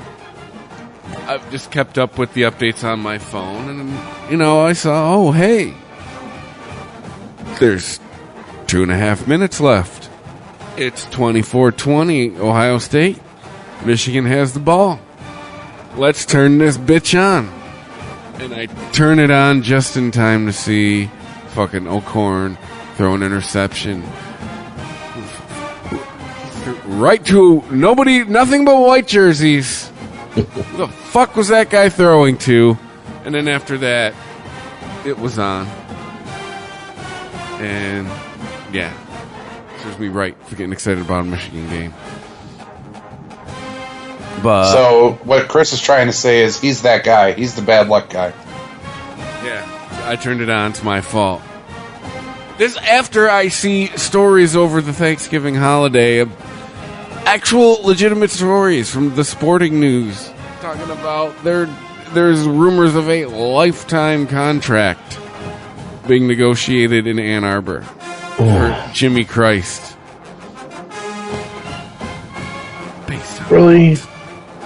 Really?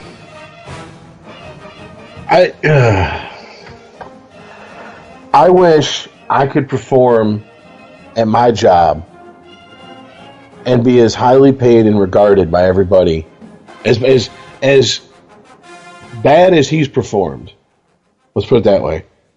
Well, yeah, but we already established on this podcast just now, you don't have to be successful. Remember? No, you just have to fucking sell it, I guess. 1 in 5. That's what the announcers kept talking about the last minute of that game. He is 1 in 5 versus Michigan State and Ohio State. Dude, first of all, Michigan only won during that 1 year when Ohio State didn't have Sweater Vest and Uncle Urban, when they had an intern head coach. Luke Fickle? Whatever the fuck his name was? Whatever his name was, yeah. The dude who was like, don't get comfortable, don't change anything in the head coach office. You ain't going to be here very long, basically. Yeah, you're the guy who's after the guy who's going to be before the guy. Exactly. I mean, that's it. That's all there is to it. It's the only time they've beaten them in, 12 years? 11 years, I think? I've stopped counting. I just look at... This is, as a Michigan fan, this is what I do every season since 2007. So starting with the 2008 season, I go State, loss. Ohio State, loss. Wisconsin, I pencil in loss. That could, depends on Wisconsin's team that year. And based on who else they play outside of their conference, is I'll look at it and go, okay. Like this year, I thought they were going to lose against Florida, but Florida just... The people singing Florida's, lowering the body of Florida into the ground before the season started were right to do so. I couldn't hop on that bandwagon. I know they lost a lot of people to suspensions and the program's kind of in flux. I just didn't think they were going to be as bad as they fucking are. I thought they were still going to see a Florida team that had some fight in them. They didn't. And I mean, you can't even call that their signature win this season. What is their signature win this season? They don't have one. This ain't Tim Tebow, Aaron Hernandez, Florida. Their signature win is one win against Michigan State last year. That's their signature win under Harbaugh. Against a 3-9 Michigan State team. A historically bad Michigan State team. Cam Newton was on that team, Chris. That too? But, lifetime contract. I'm with you, Chris. For what? For name recognition? I mean... What have you done? The stat sticks out in my mind, and I cannot understand the people that defend him. When I point this out to him is, outside of the Rich Rod era, this is the worst stretch in Michigan football history. Brady Hoke had a better fucking stretch in the same amount of time, in the same amount of years than Rich Rod did. Yeah, but, Harbaugh went to the fucking Super Bowl, though. Because that matters. No, yeah, I wanted to throw that out there. I can't think of anything else he did. And when I roll over and look at my future 3, maybe 4 of a wife and tell her I fucked a dime piece one time, it's not going to change how she looks. What the fuck does that have to do with anything going on right now? To quote Eric B. and Rakim, it ain't where you're from, it's where you're at, homeboy. Yeah, I just can't think of anything else he's done. Meanwhile, your rival program across the state did a complete fucking turnaround in one season. I'm telling you, he's one of the best 2 coaches in college football at this moment. D'Antonio, hands down. Show me a coach who's done more with less. Show me a coach who goes and recruits a bunch of fucking 3-star recruits and coaches them up and they play out of their fucking skulls. They play like 5-star recruits. Because that's the other thing. We talked about this pre-show is that the Kool-Aid drinking Homer, bathing in the butter Wolverine fans always in the offseason point to recruiting. Oh, look at all the recruits we got. It doesn't matter if you can't do anything with them. I can have a fucking 12-inch cock that's like a 40-ounce around. If I can't get it hard, it ain't no good. What am I doing? Am I stuffing a wet noodle into a hole? Am I gonna put my balls in the bitch's fucking gash and go, there, bitch, you feeling filled up? You satisfied? Take it all and the balls. What the fuck can you do? You show up with a huge cock, you can't get hard, you're useless. Unless you got poor man's Viagra sitting around, 2 popsicle sticks and some duct tape, there ain't shit you can do with it. So what the fuck do all these high recruits mean? Nothing. We've proven that. And obviously, State and Michigan and most of the teams, I'm not including that team in that fucking pimple on the asshole of the wrinkle of the world called Ohio State in the Big Ten, either are incapable or unwilling to buy players like they're in the SEC. Imagine if they did, where D'Antonio would be. Imagine if they spent the SEC money to get players like the SEC. Like we know the SEC's doing. Where would D'Antonio? How many national championships would D'Antonio have at this point? We'd be kissing the rings in East Lansing. Seriously. So in the last 10 years, and I'd have never thought this when Lloyd Carr left. When they announced Rich Rod was his successor, I was like, oh shit. And I remember my former brother-in-law, I looked at, huge Spartan fan, I looked at him and said, you guys got 3 years, enjoy it. And he goes, what the fuck's that mean? Is it 3 years till Rich Rod gets good? I said, no, that's 3 years until they fire his ass. Yeah, I just remember hearing that hiring and going, huh? University of Michigan? That was the start of all this nonsense.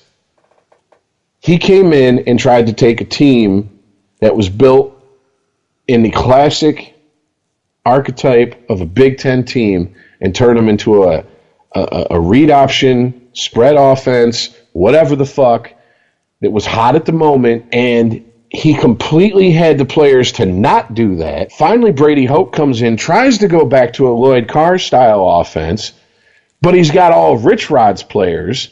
So that was, I mean, at that point, he was a clusterfuck. He was like, except for Rich Rod, the worst stretch in Michigan football history. So when we got Harbaugh, it was like, okay, now Harbaugh is going to go back to that fucking Bo style, 3 yards in a cloud of dust, grind it out, and he's a quarterback whisperer. Look at what he's done with all the quarterbacks he's worked with, and he's not starting like Brady Hoke was with players who are not built for his system. I mean, outside of just giving him players like an expansion draft, there's nothing more they could have done to give him a better head start than he had. And what's he done? Nothing. And I mean, 3-9 last year. And they're not going to be in the playoffs, all right? They're not even sniffing the playoffs. They're not even sniffing the top 10. They're 19th in the rankings. They're barely hanging in the top 25 for the playoff rankings. But no one expected them to do what they did this season. And that's just what D'Antonio does. Seriously, if someone asked him during an interview, what are you doing this year? I'm just doing what I do. I win. I'm like King Midas. You give me garbage, I touch it, it turns to gold. Period. And lifetime contract, why aren't they talking to D'Antonio about that? That's who you have that conversation with. Yeah. That's who you go to and say, any football team, any college football team in this state, that's the only college football team that should be talking to their coach about a lifetime contract. And I'll say this has nothing to do with him. This just has to do with my feelings on lifetime contracts. I'm not for them. Once you give someone that carte blanche, slipping up becomes, I got job security. That, oh shit, my seat's getting hot is no longer there. And reality has, and facts have taught me in 40 years, lots of people in sports need that seat to get hot because that's the motivation that keeps them going. How many teams are motivated by, you guys suck, you can't do it? Oh, we can't? Let me show you what I can't do. I mean, so that's just my opinion on lifetime contracts, period. But once again, anybody in the state talking about it, it shouldn't be U of M. Damn sure not with Harbaugh. Well, I can't say he's a quarterback whisperer either. The only quarterback he went to the Super Bowl with currently can't get a job. Yeah, but you got to look at what he's done when he was at Stanford, et cetera, et cetera. That's what I'm not saying he's the quarterback whisperer. I'm saying that's the hype that he was delivered to. That's the hype that came with it. So I never really bought into all that hype. I was like, okay, they got their man. I would rather have had Les Miles. That's just my opinion. That is such a no-brainer. I mean, dude, one of the things I keep hearing from the fucking faithful is the fan base has divided itself in two here locally, which is people like me who are very vocal, apparently minority, who are like, look, he's got to go. We were sold a bill of goods. Is this his worst season as a Michigan coach? And then you have the people who go, pass me the fucking Kool-Aid, give me the butter to lather up in. What can you do? You can't expect him to do anything in 3 seasons. Hey, you've went 9-3, 10-2, and 8-4. Okay, so let me break it. And I looked up a stat just to rebut these fucking idiots and show them what you can do in 3 seasons when you have an actual good coach who's motivated to win. All right, and is not motivated to get his brand out there. Okay, so let me run down the list. You got Bob Stoops in Oklahoma, 2nd season, national championship. Larry Corker, Miami, 1st season. I will say that he was put in a position to win, whatever. Tressel, Ohio State, 2nd season. Pete Carroll, USC, 3rd season. Urban Meyer, Florida, his 2nd season. Les Miles, LSU, 3rd season. Nick Saban, Alabama, his 3rd season. Gene Chizik, Auburn, 2nd season. And then once again, hacks. Who are these guys? And then once again, Uncle Urban, this time with Ohio State in his 3rd season, national championship. Bunch of losers on this list. Going back to the hockey talk, if you don't know these people, you've never watched college football. So, I mean, show me where you can't expect a coach who comes with this much fucking sound and fury to win in their first 3 years. Taking his shirt off, saving what happened his first season here? Didn't he save someone in a car accident or something? I can't. Man, he climbed up a tree into a fucking recruit's 2nd story window and spent the night in his house, and and running around, with his shirt off, having the satellite camps all over the country. And, I mean, some of the shit I liked. I was like, you know what? Yeah, fuck that. Go down to SEC territory, have a satellite camp, and show these kids, hey, look, if the SEC passes you over, why don't you come up here to the Big Ten? Why is his seat not hot? That's the question. And I think it really comes down to, because U of M realizes this was their guy. They have nothing else. They have no one else to go after. Who the fuck are they going to go after? Who are they realistically going to go after? Antonio. That's not happening. Biggest coup ever. That's not happening. I mean, it's just from the pros, from other colleges. Who are they going to? Who is on the radar? There's no one, dude. There's no one at this point. Michigan has 10 years of meh. This is not a football factory anymore. So great. I mean, what was the big stat that everybody in the offseason was talking about? That they sent 14 guys to the NFL last season. Okay, and big fucking deal. Yeah, exactly. Alabama sent 11. I mean, I forget the stat that the person rebutted against them with, but I was like, Alabama sent 11 last week. That's what I'm saying. Like, it was just like, yeah, and teams that win national championships sent almost the same amount of players. So what's your excuse? You're arguing against your point here. If they have this great of players, what the fuck are they doing with the record they're with? Meanwhile, I love pointing this out. It's funny. The state fans around me are kind of like, dude, you're kind of like a by proxy state fan now. I'm like, fuck you. No, I'm not. They're like, dude, seriously, you make better arguments for state than we do, and we're fans. I just go, how many players in the NFL played at state, and how many players played at Michigan that are currently in the NFL? Thank you. You may sit down. State's got them beat by a fucking lot. Oh, yeah? You like that. Yeah, but the GOAT went to the U of M, though. Yeah, and he wasn't even the fucking starting quarterback in their national championship season. All right? I mean, it's not like... he was the 199th pick in the draft. Exactly. That Block M didn't get him a high draft pick. It was... That's a mother... Remember we were talking about Charmed Life with Derek Jeter last week?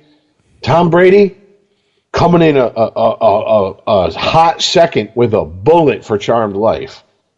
Because I've seen his combine fucking workout and his video, and when they got him standing there in shorts, that motherfucker doesn't look like a quarterback, and that's in the prime of his life as far as conditioning. That motherfucker looks like every other fucking drunk, pasty white boy I see walking around at B-dubs on Saturday afternoon watching college football talking about, when I was in high school, I could throw it over to that mountain over there. That's who he looked like. Looking like Johnny Manziel and shit. Serious. He had a dad bod at 22. All right? Come on, man. So, I mean, any state fan or any Michigan fan talking about Tom Brady, shut the fuck up. All right. I was a Michigan fan back then. Y'all weren't singing his praises then. All right. So don't try to ride his coattails because he went to a perfect situation for him with the perfect coach for him. That has nothing to do with where he went to college. Stop it. What are the memes that show up every year where they tear the jersey away, the New England jersey, and it's got his Michigan jersey underneath? Yeah, and he was drafted so low he couldn't even get his number that he played with under Michigan. He was 10 at Michigan. He's 12 on the fucking Patriots. That's how much of a pay no mind list they had him on when they drafted him. Can I have my college number? No, shut down. Sit down. Shut up. Be lucky you're here. 199 overall. That's all we gotta say. Sit over there. That's what. Right. He should be on his knees with Giselle next to him. On her knees. Actually, he should be on his knees blowing Bledsoe while Giselle is behind Bledsoe spreading his ass cheeks with her tongue up his ass, thanking him for getting hurt, or else we would never know who the fuck Tom Brady was. What, Bob Kraft can't get a handy in all this? I'm just saying. It's not like even Belichick was like, yeah, we're going to start Brady over fucking Bledsoe. It's true. He had no choice. Yeah, he come out with that same old dead Marine Corps silent drill team look on his face and said, We're going to start Tom Brady, and we have all the confidence. And just read the fucking standard shit you read when you're like, oh, fuck, they're win our season. And we're going to stand. They did the same thing for Kurt Warner. Well, we've lost our starter, but we have all the confidence in the world, and Kurt, and blah, blah, blah. This guy was this and that. bagging groceries 6 months ago. So, I mean, it's, guys, bottom line, when it comes to state, when it comes to Michigan, Michigan, enjoy your fucking bullshit bowl you go to. If I have the day off, I'll watch it. If not, I'll listen to it on the radio. But I don't expect you to win that game either. Damn. State, it sucks, but, I mean, State should be 9-3, and they're ranked 19th overall. I can't really argue with that. But you absolutely fucking flipped your record from last year. That's something you got to hang your hat on. Yeah. I know there's no moral victories in sports, but God damn it, that's got to count for something. So, I mean, that's really all there is to say until we find out who they're playing in their bowl games. That's and 12 what bowl games they get. That's a 12-game swing. I mean, now if we're going to talk about, the playoff top 25? Woo! Yeehaw! It's a good weekend if you. Holy shit! Yeah, if you're a fan of, I mean, this is one of those weekends that everyone almost tells you, "Oh, anything can happen in college football." Yeah, yes, this is one of those weekends. Hey, thanks for playing the U. I mean, first we have to start with Alabama. Seriously, they're not even in the playoff rankings. Seriously, exactly. You know what that tells me? A lot of the voters were echoing. Or not echoing, but we're feeling the same thing that we were talking about the last couple of weeks. Who the fuck have they played? Who? They were just waiting for them. Alabama. Who the fuck had they played? Oh, I mean, they're number 5, but that's out of the playoffs. Yeah, only 4 get in. Oh, they fell out of the playoffs with one loss to the one team that they played that they had to beat. That tells me the voters were going, yeah, we got to put them number 1 because of their record, but they ain't really beat nobody. Why not? Let's see them beat Clemson, and then we'll then we'll talk. Then we'll talk. Yeah. And what they do, or excuse me, not Clemson, Auburn. Then we'll talk. And what they do? Went there and lost by 12 to fucking Auburn. Who? I mean, to me that just tells me all you need to know. But I mean, does Wisconsin deserve to move up to number 4 for beating Minnesota? Wisconsin is the beneficiary of Alabama losing, Miami losing, and that's all there is to that. Seriously. Right, but Miami's number 7, and they got to play Clemson this last week on Saturday. Yeah, and Clemson's ranked number 1. Good luck. I think we've seen Miami exposed, to be honest with you. All right. I'm just saying, what if they beat Clemson? I mean, if they beat Clemson, then they're in the playoff picture. They have to be. They have to bump Wisconsin out. Wisconsin's season's done. Wisconsin has done everything they could, and they did exactly what they needed to do. They ran the fucking table. They went undefeated. There's no more games. I don't think that Wisconsin gets bumped. I think Clemson gets bumped. Oh, excuse me. I'm sorry. I'm very sorry. I'm very wrong about that. Wisconsin still has to play Ohio State. Yes. My bad. What I meant... Even I get a little confused sometimes with all this bullshit. With the scheduling, and this team's done, but this team's not. Wisconsin has done everything it needed to do up to this point. They've ran the table. Now, if they beat Ohio State and Miami beats Clemson, I mean, dude, you gotta bump Miami up, and you're gonna have to bump someone off of that top 4. Miami beat the best team in the country. Wisconsin, if they beat Ohio State's ranked number 8. I mean, even if Miami loses, can you really make an argument for Wisconsin to move up? They should just stay static at 3. Sure. Sorry, I'm reading right now. I'm being an awful co-host. No, I almost got confused. If Wisconsin beats Ohio State, Wisconsin obviously stays in the top 4. However, if Miami beats Clemson, Clemson's out and Miami's in. I don't know if Clemson's out. Depends on what Auburn does against Georgia. Well, Clemson already has 1 loss. If they lose to Miami, they're done, son. I know, but so does Oklahoma. And Oklahoma's playing TCU. Oklahoma, if they beat TCU, they do. These are all games for just like I said about Alabama last week. This is a game that Alabama can only hurt themselves with. But you got Auburn, top 4 in both rankings and for playoffs and AP. They got 2 losses. But once again, who they lost? Who did they beat? They lost to a ranked LSU team, and oh shit, who else did they lose to? Clemson. Yeah. I mean, these are. Does anybody else get like the basketball feeling at this point? And if they win in the Southeastern West Division, that's what basketball was basing that on.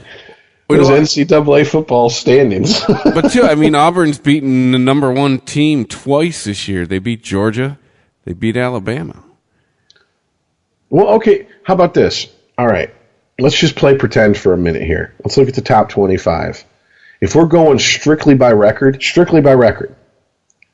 you'd have Wisconsin at number 1, UCF at number 2, a logjam at number 3, because Clemson, Oklahoma, Alabama, Georgia, they're all 11 and a 1. So with those 4 teams tied for number 3, number 4 doesn't even matter. Now, University of Central Florida? Yeah. Are you kidding me? You're going to put them at number 2? The answer is no. Yeah, that's what I'm saying. I had to look up what I was like, UCF, who the fuck is that? I had to actually look up what college that was.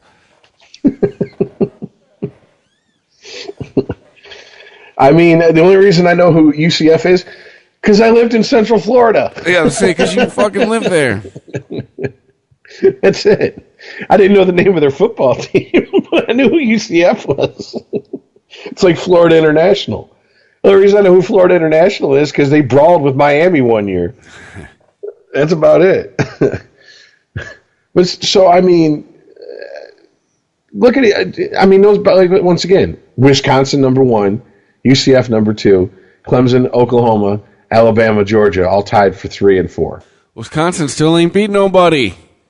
That's what I'm saying. If Wisconsin loses against Ohio State, oh boy, it's going to be a clusterfuck. I mean, because Alabama is done. They can't do anything else. Their season's over with. They have no more games to play. Georgia beats Auburn. Ohio State beats Wisconsin. God forbid TCU beats Oklahoma. And Miami beats Clemson. We're sitting here going, yeah, at this point, just cut up the top fucking, 6 teams' names, throw them in the air. Well, Auburn's playing Georgia. You got that going on. Yeah, who's ranked number 6. Yeah, who was number 1 like most of the fucking season. Only recently, the last month, they've taken a tumble, really. Off of 1 loss. Yeah. I mean, and that was a road loss at that, which I know factors into the strength of schedule shit and all this, and just, oh, God, Jesus, it is fucking so confusing. Just expand, have all the conferences play a championship game. Have every winner from the conference be in the playoffs, play that. It's the only way to do it, but it'll never happen. But it's the only way to do it. But anyways, yeah, it's going to be an interesting week of college football. That's for goddamn sure. And we could be sitting here next week just all scratching our heads going, we don't know what the fuck. Dude, the committee for college football is sitting there with a fifth going, oh, God, please. Please don't. Please don't. I mean, yeah. If this shit plays out the way we were talking about it, Rich, they're fucked. Wow. Their top 4 is all gone. Well, think about it. If Clemson loses to Miami, Oklahoma loses to TCU, Wisconsin loses to Ohio State, and Auburn loses to Georgia, boom, Alabama's back in it. And they didn't do a goddamn thing. They didn't even play that week. And in the Southwest East Division, the Denslow Cup could be coming home. I'm telling you, man. Oh, shit. This is I think, this is why there's no fantasy football for college football. You don't need fantasy football to crunch numbers in college football. You just need to watch the fucking rankings, because this is like, if this happens, then this happens, and this happens, and it's like playing chess. Dude, I so see the committee being like Robin Williams' stand-up. Let's just spin the wheel and see what happens. I'm telling you, literally, just cut the top 6 teams at the end of next week, put their names on a sheet of paper, cut that sheet of paper up, put them in a bowl, and just pick out 4 of them. And go, there you go, there's your top 4. Fuck it, we don't know. It's really how they do it. They don't want you to know. It's really how it's done every week. It might be. Seriously, it might be at this point. Members of the top 6 teams go in and Rochambeau it. But I mean, I also, guys, we because of all the craziness that happened last week, it's really gotten glossed over. But Alabama losing like they did, that wasn't a close game. That wasn't an instant NCAA classic. They lost by 12 points to a team that, on paper, they should not have lost to. It's their hated rival, though. Literally, you could not go to Alabama and say War Eagle. It's the Iron Bowl, son. It's it's Roll Tide versus the Iron. Yeah, War Eagle. Yeah. Yeah, you can't do that. You will literally get fucked up on sight for mentioning. You'd be like, look at the bird of America. It's the eagle. It fights into the wars. Did you just say War Eagle, motherfucker? Did you use the word eagle and war in the same paragraph? Yes. Now I have to fuck you up. You are all done, son. Yeah. It's the state law down here in Alabama. And since we're in Alabama, that means you sure do got a purty mouth, boy. Yeah. It means fuck is the operative word here. Squeal. I mean, that I wasn't expecting that. I'm glad we don't pick all of college football. I'm glad we don't even pick the top 10 in college football, because our winning percentage would be all fucked up after last week. Yeah. Oh, shit. No, seriously, if we picked college, I would literally spin a wheel. Just spin it and see what happens. Well, now, here's the interesting thing is that you had Bartlett go down, right? The Ohio State-Michigan game? Oh, Barrett? Yeah. Barrett. Now, is he out for next week? He got taken out by a camera guy.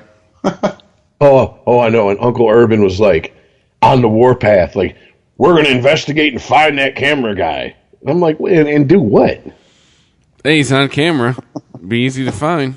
Right? What are you going to do? Give him a stern talking to? Please let some misguided Ohio State fuck-eye fan decide he's going to beat up a cameraman because he was involved with their quarterback getting injured. That's the end of fucking Ohio State right there. Yeah, Urban Meyer said it was his fault because he had too many people on the sideline. I'm thinking to myself, it's the camera guy, dude. Had nothing to do with you. He is probable, according to Uncle Urban, as of 2:00 Tuesday, which is when we record this. All right. Well, the story is from 2:00 Tuesday. We record much later. I'm just saying, I think that probable. Hey, it's better than doubtful. It's better than questionable. I know, but if I'm Wisconsin, I'm like, can we pay someone to fall on his leg? Hey, at this point, too, it could be all about mind games with Wisconsin. Is he going to play? Is he going to not play? I don't know. You'll know on Friday. You know, there are coaches that love to play that type of game. Scotty Bowman when he coached the Red Wings, he was infamous for that. Everyone's questionable. Everyone's questionable. Everybody has an upper body injury. Everyone's D to D. I want a decision clock put on the coaches. They got one day. They got to make up their mind. A 24-hour timer. Yeah. Starting at the end of your last game. Well, I mean, that truly is a strategy, though, because how can you game plan if you have a quarterback who you game plan for all season, or not all season, but all week, and then at the last minute, nope, surprise, we're going to put in another quarterback, and his style is completely different. Well, have fun. Surprise, we're saying Colin Kaepernick. And he starts this week. He had eligibility left. He had eligibility left. It's okay. With all the safe spaces and shit on college, he'd fit right in. But yeah, it's once again, college football, way more interesting these last couple of weeks than NFL has been. I mean, I know it's not fair to compare the two. We're not on the home stretch with the NFL. But, I mean, it's going to be a hell of a last week. That's all I got to say. You're fancy. I mean, matter of perspective, because if you look at the college top teams and the NFL top teams, it's about the same thing. I mean, there's more college teams than there are NFL teams. That's the only thing. You know, we're sitting here talking about Oklahoma lost, fucking, Georgia loses, Alabama loses. But we were doing the same thing with NFL. Fucking Patriots lost. Where the hell did Kansas City go? Who the hell are the Eagles? LA Rams, what? I mean, we were doing the same thing. So, I mean, it's a matter of perspective how you find it interesting, I guess. Well, I just, this is why I love college football when it comes down to shit like this. Because no matter what, it gives you something to talk about. There's always well, these two teams never played each other. What would have happened factor? And there's a type of fans that like to speculate, and there's a type of fans that don't. I like playing the what if game. What if this team would have played this team? Gives you something to argue about. Sports is one of the few things I like arguing about. Like in day-to-day life, don't argue with me. Just do what I tell you to do. Sports is a different story. Why are you arguing with me? The light is red. Come to a stop. All right? And there. It's that simple. Sorry, I flashed back to my married days for a second. But yeah. And, easy, Johnny Depp. Calm down. Yeah, I know, right? Kind of, a little lateral movement here in college football is the whole Greg Schiano Tennessee clusterfuck. I don't think I've ever seen a college football coach. They announce that they're going to hire him, and before they can even hold a press conference, he's fired. See? Can't fuck the kids, man. Can't even be around it. See, this is, I mean, there's no way we can have this discussion without dipping our toe a little bit into what's going on in pop culture with the accusations of harassment and sexual misconduct, et cetera, because I feel like right or wrong, he's kind of catching the fallout of this shit. Because when he was at Penn State, what was he? He was in his early 20s, and I believe he was a student assistant. So he wasn't high up in the fucking inner workings of the football program. Did he hear rhythmic slapping? There's something to have nightmares over. But no, and this is supposedly what got him hired and fired in the same day. Someone on the campus of Tennessee went so far to paint that he covered up child rape at Penn State on a campus landmark. I don't know. I'll take the rapists for 500. I mean, okay, I'm just going to read from the article I have pulled up here. Schiano's hiring was leaked before it was announced, and decision was swiftly, I don't know this word, Piloried? Pillared? Sure, whatever. Yeah. Because Schiano had allegedly, and this is a whopper of an allegedly, failed to report sexual assault while an assistant coach at Penn State under Joe Paterno alongside the convicted child molester Jerry Sandusky. Now, in a 2015 deposition, former Penn State assistant coach Mike McQuarrie testified that another Penn State assistant coach, Tom Bradley, had told him that Schiano had talked to him about seeing Sandusky abusing a boy sometime in the early 90s. Both Schiano and Bradley, who most recently assistant at UCLA, have denied the allegations, said they have no knowledge of the abuse. Schiano released a statement through his Twitter saying, in response to media reports from earlier today, I never saw any abuse nor had any reason to suspect any abuse during my time at Penn State.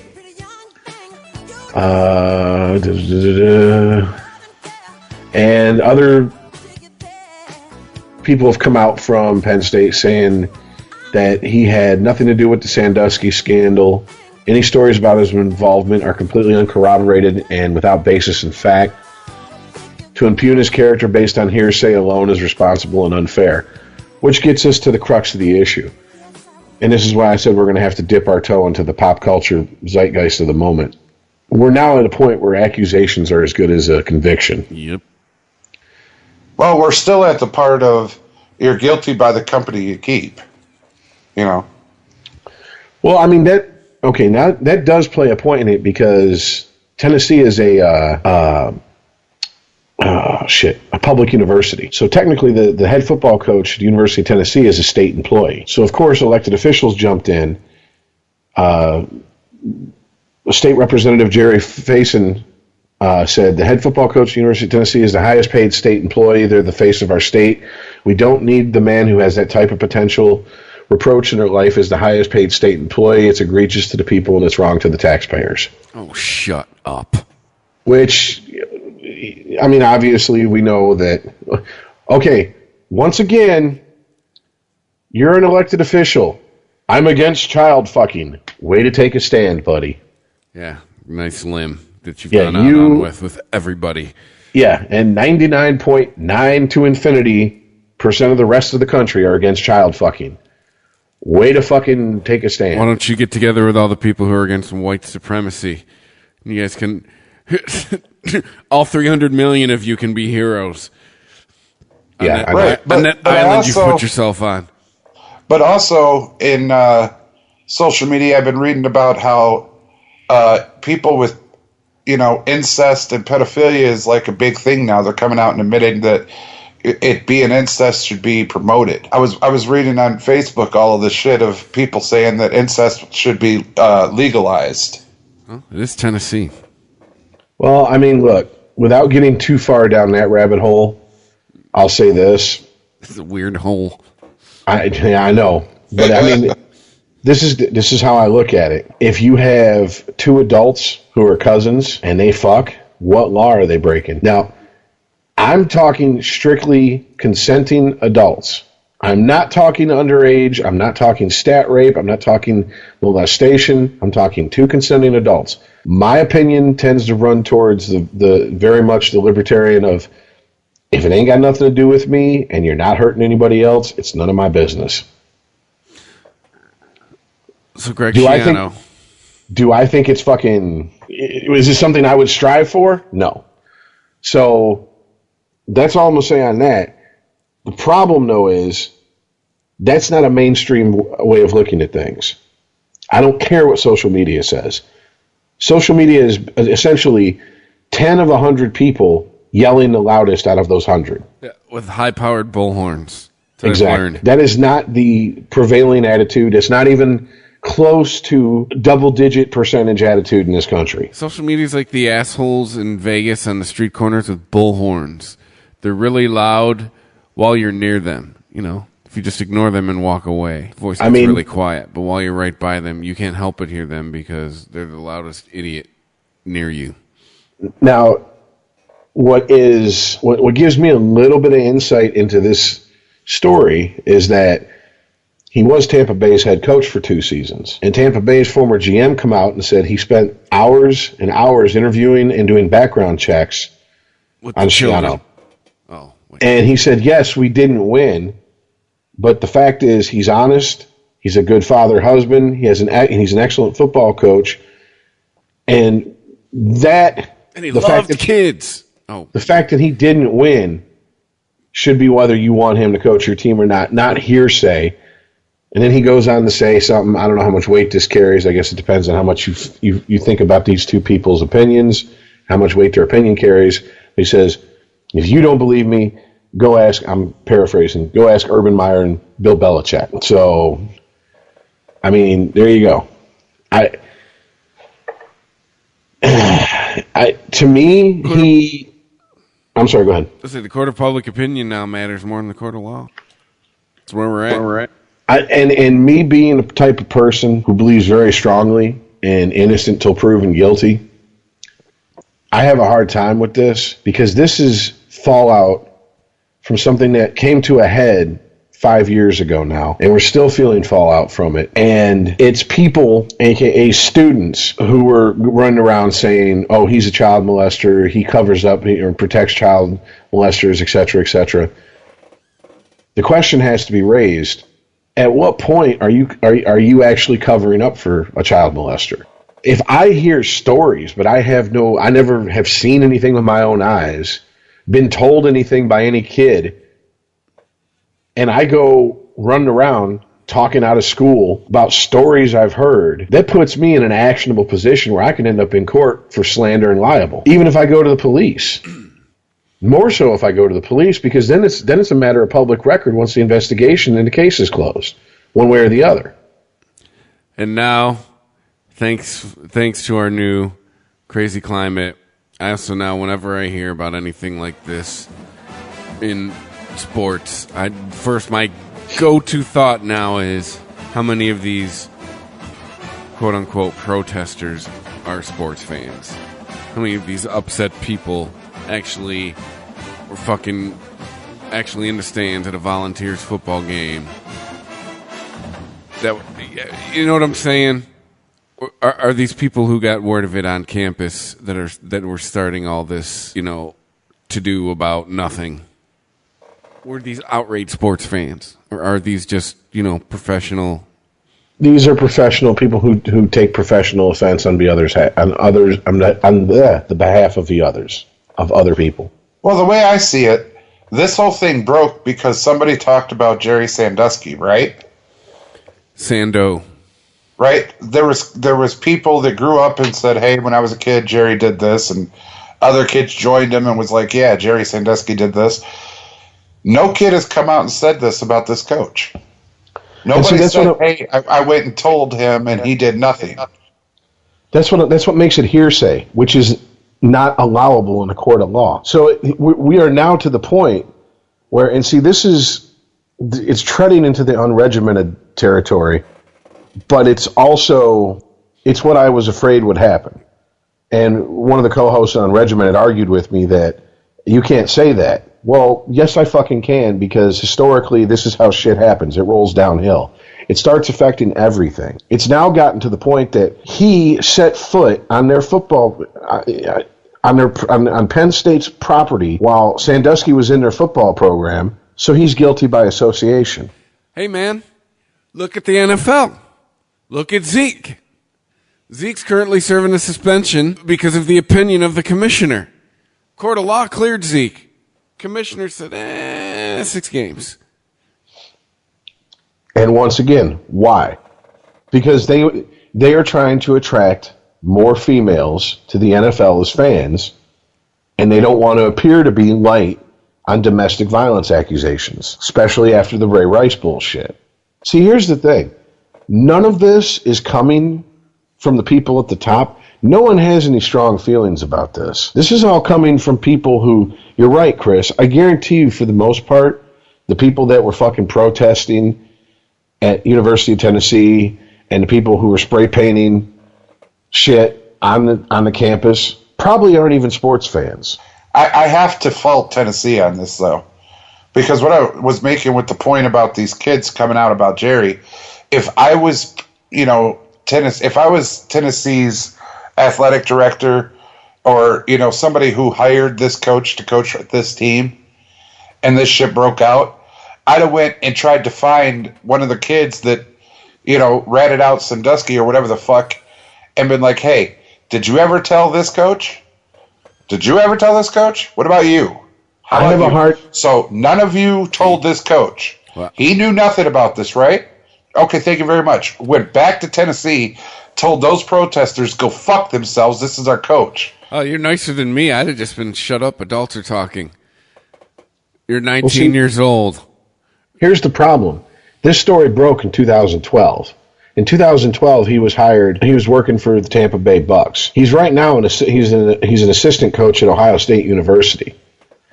They do vetting processes on who they hire. Believe me. In 5 years, nothing's come up. Now all of a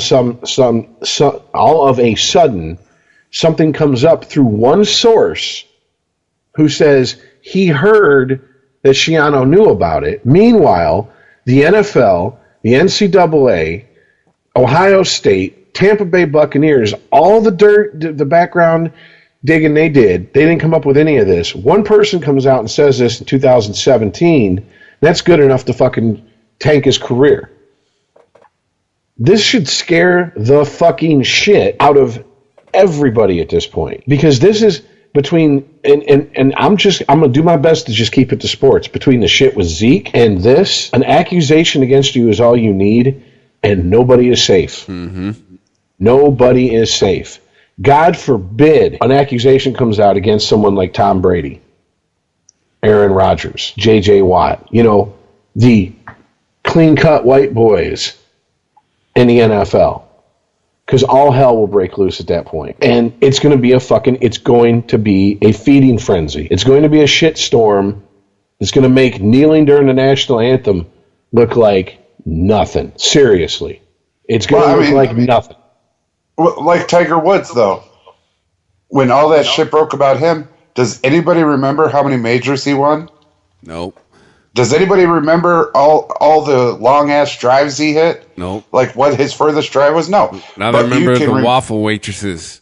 See? And the golf club to the face. And there the Indian. And the text saying, I want to fuck your ass like I own it and choke you like you like it. I can remember those texts that they fucking released, yeah. See? But this man changed the sport of golf, and all we can remember is his sexual escapades. That was like 9 years ago, too, wasn't it? Like, wasn't it Thanksgiving weekend? Like 2009? It's 8 years ago now, yeah. And he's still feeling the fallout from that. Oh, yeah. That's never going away. He got to fuck Lindsey Vonn for a while. Man, I mean, here's the thing, guys. Yeah, he's a scumbag who cheated constantly, obviously, on his wife, but he wasn't out there fucking breaking the law with his dick. He wasn't committing crimes. This is just, he fucked around on his wife, and we extracted more than a pound of flesh from him. Unless the law was the name of a waffle waitress. Exactly. That's what he's breaking. But, I mean, these are clearly cases of... first of all, I guarantee you this, and this is going to piss off a lot of people, but it's just a fact. Get pissed at the fact, not the person delivering it to you. The number I'm picking is out of my ass, but we all know that the number is going to be high. I'm going to say 80% of these people that have had accusations leveled at them, none of those accusations, they'll never stand in front of a fucking judge because of those accusations. So people's careers are now being ruined strictly on, I said this happened. And we can as individuals, but we can't as a society go, well, what proof do you have? No, as a society, we want to know that these big stars are worse than us. We want to see them tore down. They make way too much money, and some of them don't do the job they're getting paid to do. So at the first hint, the first smell, the first glimpse of that they're imperfect, we're going to jump on that. Just waiting to hate. Well, see, they even did it to Jordan with all of his gambling and his dad and all this shit. Remember that? Mm-hmm. So, I mean, nobody's safe. The moment that somebody could tear you down, they're going to do it. The internet wasn't, wasn't prominent at all during Jordan, so we couldn't blast him every second online. I mean... Yeah, but here's the bitch of that. With Jordan, there was a paper trail. He owed millions and millions of dollars to casinos from gambling. That was a fact. There was nothing to argue about. I can't speak for now, he was a gambling addict. Yeah, but my point stands firm. So what? He wasn't breaking any laws. Right, he wasn't breaking any laws, but everybody wanted to tear him down for being a gambling addict. The problem is that now he wasn't breaking any laws according to the government, the state, whatever, feds. But after the Pete Rose thing, gambling and sports, you want to try to keep those two things, especially an active player, coach, whatever, as far away from each other as possible. That was his fuck up. He was gambling like that while he was a player. That's what that was. If he'd been retired how many times have you seen a Charles Barkley interview where he talks about how many millions he's lost gambling post career? No one blinks an eye. Now, if he started talking, oh yeah, I lost all that, and he was in the prime of his career, there'd be a problem. Chuck, there's some guys from the FBI here. Exactly. They want to talk to you? Because it's only, I'm not saying it's right, it's only natural that your mind goes from one to the other. Well, if he's got this big of a problem gambling, who does he owe money to? Has he ever bet on his own team? Has he ever went out there and missed a couple shots to have, a couple $1 million worth of debt to the wrong people erased, et cetera, et cetera?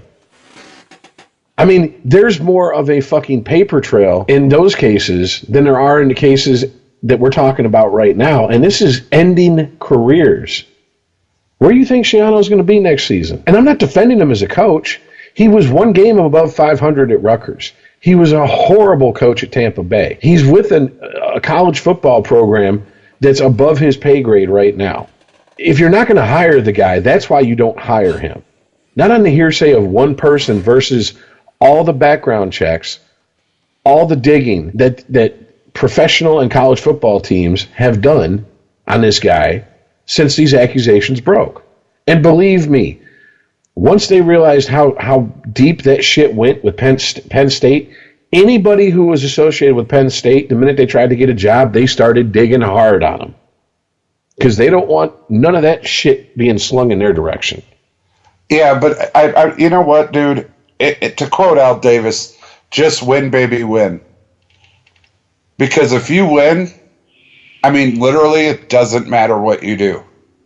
I think this is where you draw the line, because I think you look at Joe Paterno, and he proved that wrong. They erased that man's career over this. I understand, but you look at Tom Brady, and he proves me right. What is Tom Brady? Tom Brady has never been caught up in Tom Brady has never done any gangster shit. Deflategate. I mean, everybody wanted to tear Tom. Wait a minute. Everybody wanted to tear Tom Brady down, and how terrible Tom Brady is. Oh my God, deflated the balls. Oh my God, he's cheating. Jim Irsay being a bitch.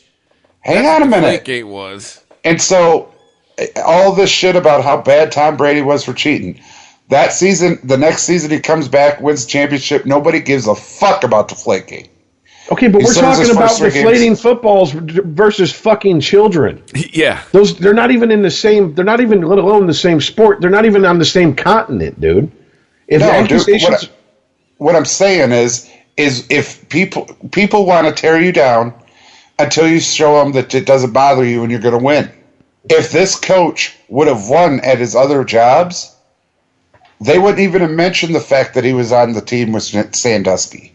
No, I don't buy that. I mean, really? Because you just pointed out Tampa Bay, nobody mentioned it there. Ohio State, nobody mentioned it there. Going to fucking Tennessee, all of a sudden it's a big problem. Yeah, because one person came out and said they heard that he knew about it. They knew about it. In the climate we have right now, when it comes to everybody being hypersensitive to any type of sexual impropriety, that's what I'm getting at. If this was 10 years ago, people would have been like, you heard? Who'd you hear this from? What proof do you have? You have video of it? Audio? Something?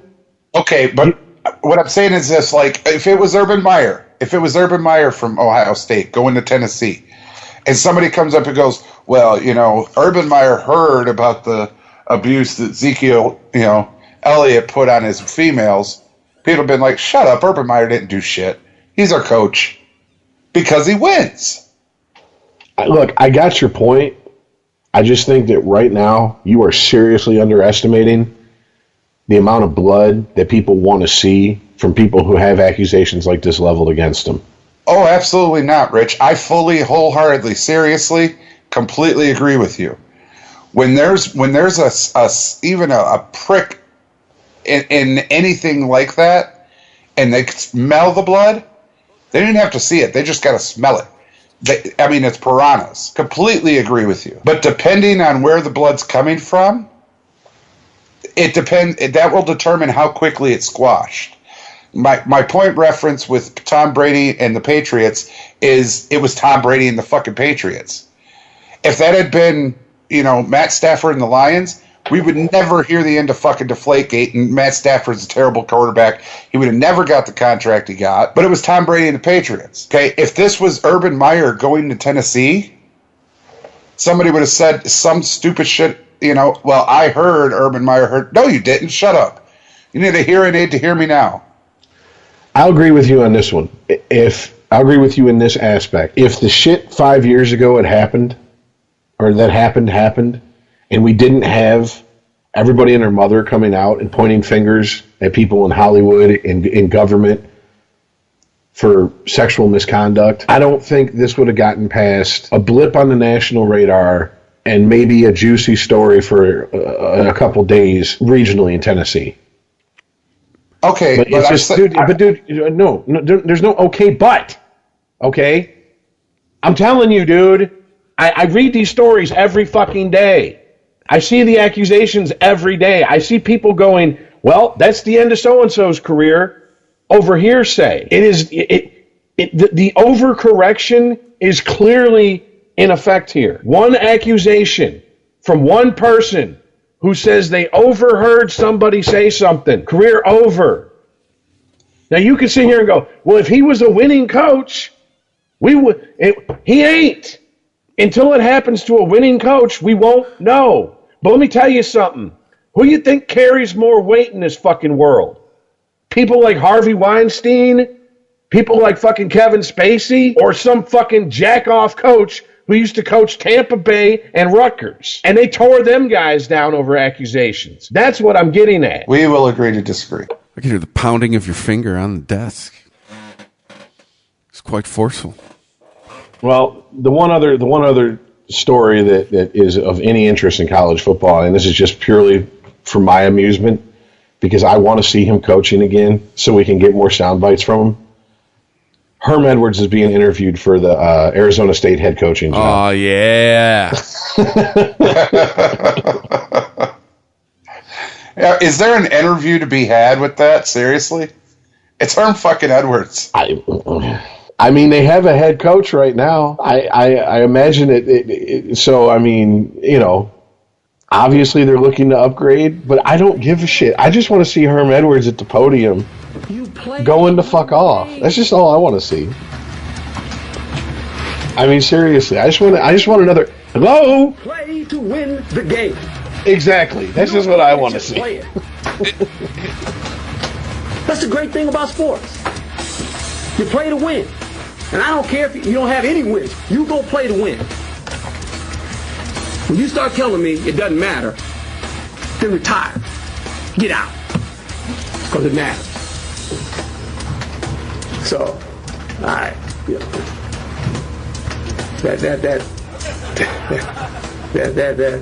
This whole conversation bothers me. Yeah. The only thing I'll say is that he's 63. So I got to wonder if his blood pressure is like a little bit higher than it was back in the day, so he can't really get worked up as much. But he will, because he's that type of guy.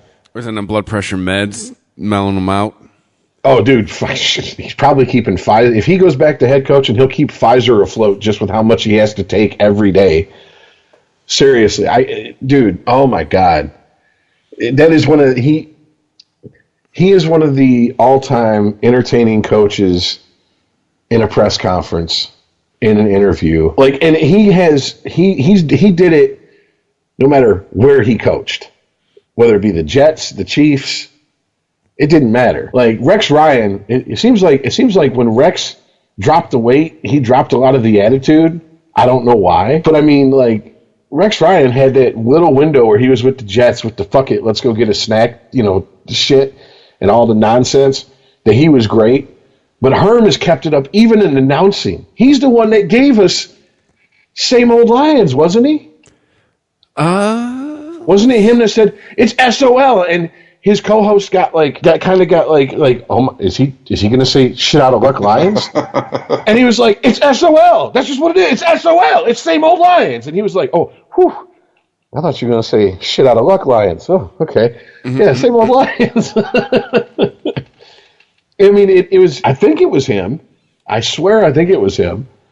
I mean, it's just, and on top, dude, how many times have we Chris, how many times have we played interviews and he's not even a coach anymore? And he's just going off being Herm Edwards. Several. So I'm trying to research if he actually did do the same old Lions. You know what? Now that I think I think it was Dungy. Dungy come from he grew up a Lions fan, and I think he said it's SOL, same old Lions. Oh, that poor bastard. Which really, do you expect Tony Dungy to drop a shit out of luck on live TV? I don't. Herm Edwards, maybe. Herm Edwards is kind of like, I'm waiting for him to be like, yes, they deserve to die, and I hope to burn in hell. Like, just to go to fuck off, like Samuel L. Jackson and shit. Like, motherfucker, take a seat. You know, like, God damn, Herm, what you yelling for, man? Everybody calm down. I'm tired of these motherfucking players on this motherfucking field. Seriously. No bullshit. That's what he brings to the table. Because sports is entertainment, ultimately. All bullshit aside, we watch it to be entertained. And you want characters in sports. That's what makes it fun.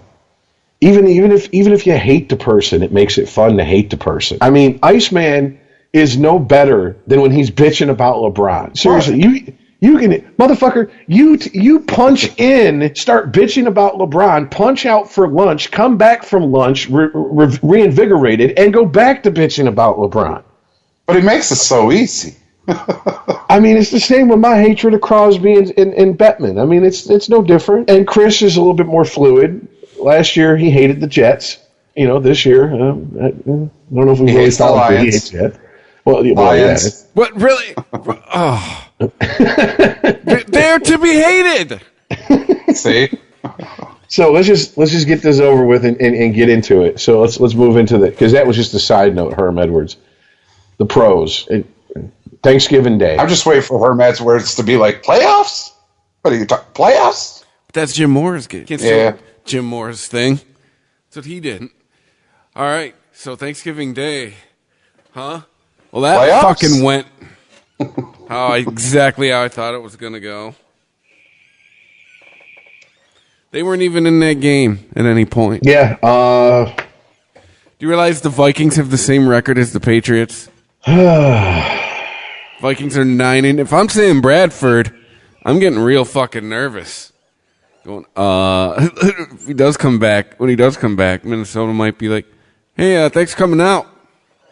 Here's my question. How many seasons with Stafford under center is the NFL going to hand the Lions an opportunity to really fucking to win their division, to have a home playoff game? And how many times are the Lions going to fucking piss it away?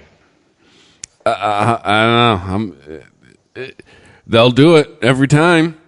I mean, look at last year. They had it locked up last year. And it's sure as shit, it came down to the last game of the year. Green Bay wins the division. Lions backed into the playoffs. Somehow. Blew it. I mean, in this year, yeah, good fucking luck. You're 6-5. You're over 500. Minnesota is 9-2. You're a good 3 games back with 4 games left. You have to win out at this point. I mean, not going to happen. They don't exactly have the hardest schedule.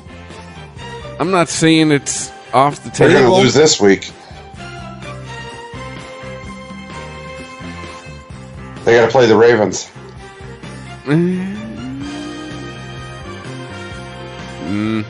Maybe. I don't know. But we'll get to that. But I mean, who they have there? They got the Ravens, the Bucks, the Bears, the Bengals, and the Pack. I mean, that's a favorable schedule. Although I'm not talking about it. Although if going over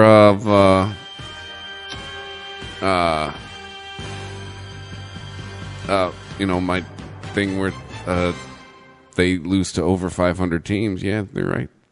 They'll lose to the Ravens this week. But, I mean, they should win out it's after that. But, I mean, yeah, it's Is it no longer a bit for you, Iceman? You just sound defeated when we bring him up now. It was never a bit. I'm trying to. I don't know how else to explain this to you guys. Like somebody kicked your wiener dog. No, nobody kicked my wiener dog. My 14-2 prediction was right on. This whole this whole schedule was so easy for them, and being the fucking Lions, they found a way to defeat themselves. You can look back at every game they played. They've gotten right to the fucking red zone and couldn't score. You have to give them an A when it comes to stick-to-itiveness. You really do. Whatever. Dude, explain. I can't. Explain what? Nothing. Just. I'm pissed, dude. Look, flat out, I'm pissed. This is what every fucking Lions fan knows they're going to do every year. I don't care how much of a homer you are. I don't care how much Honolulu blue and silver Kool-Aid you drank. I don't care how many times you get married wearing their jerseys. You know it's going to happen because it's all they've fucking done for over 50 years now. Period. Bottom line, end of discussion. And the bigger the stage, the harder they fall. Everybody in the football-loving world tuned into that game and went, before kickoff, well, we get to watch the Lions fuck themselves once more on Thanksgiving. Yeah. Everybody I talked to, the fucking Lyft driver that drove me home Wednesday night, the day before Thanksgiving, everybody I've talked to about that game this was a must-win game for the Lions. And of course, classic Lions fashion, thanks for coming out. See you at training camp. See you July 2018. Because it's pretty much what's going to go on.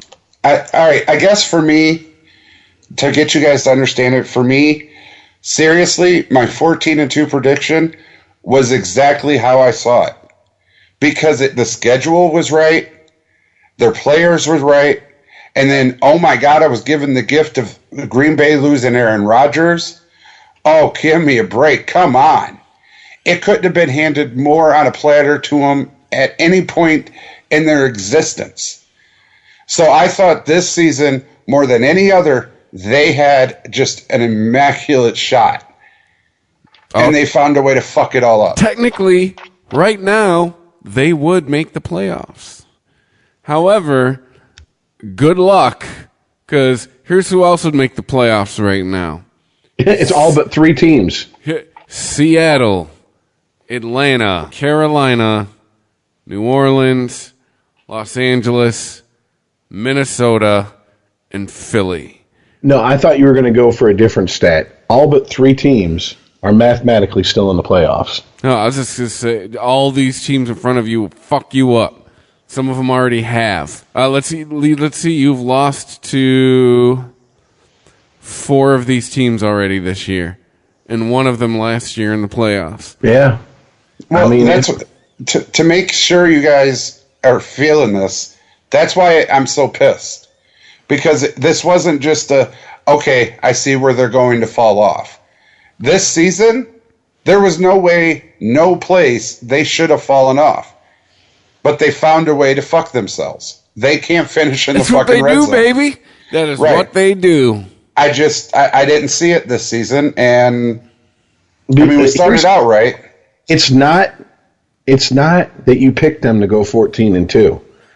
It's not that you're capable of going, and they fucked themselves. They somehow found a way to take their dick, wrap it around their body, and still have more than enough to fuck themselves deeply and longly in their own ass. It's not that. It's the fact that you sit like a fucking 3-year-old with your hand in the cookie jar every week and go, but I was right. No, you weren't. They are not a 14-2 team. They are proving it this season. Stop with the bullshit. Jesus Christ. That's what we're trying to get across to you. Every week you say the same tired bullshit. They're not a 14-2 team. They have proven that. You were not right. And they never will be, unfortunately. God damn. The argument isn't that they fucked up. We knew they were going to fuck up. That's what they do. That's like saying a fish has got to swim. That's nothing new. A lion's got to fuck itself. But can we stop being? Can they win a Thanksgiving game? Seriously, can they? That matters. That way we can stop being the butt of national jokes for 3 days until the Sunday following it.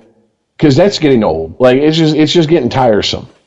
It's like, really? Here come all the rest of Thursday, Friday, and Saturday jokes about the Lions on Thanksgiving. And the inevitable talk of, boy, remember when you used to watch Barry Sanders on Thanksgiving? Like, is the shelf life on that one up yet? Seriously, I understand they're our home team because we're all from Detroit or the Detroit area if you want to get right down to it. But it's just like, man, goddamn. At what point can we just stop talking about them? Like, we should worry about them as much as we worry about the Dolphins. That's how relevant they are in the NFL. Damn.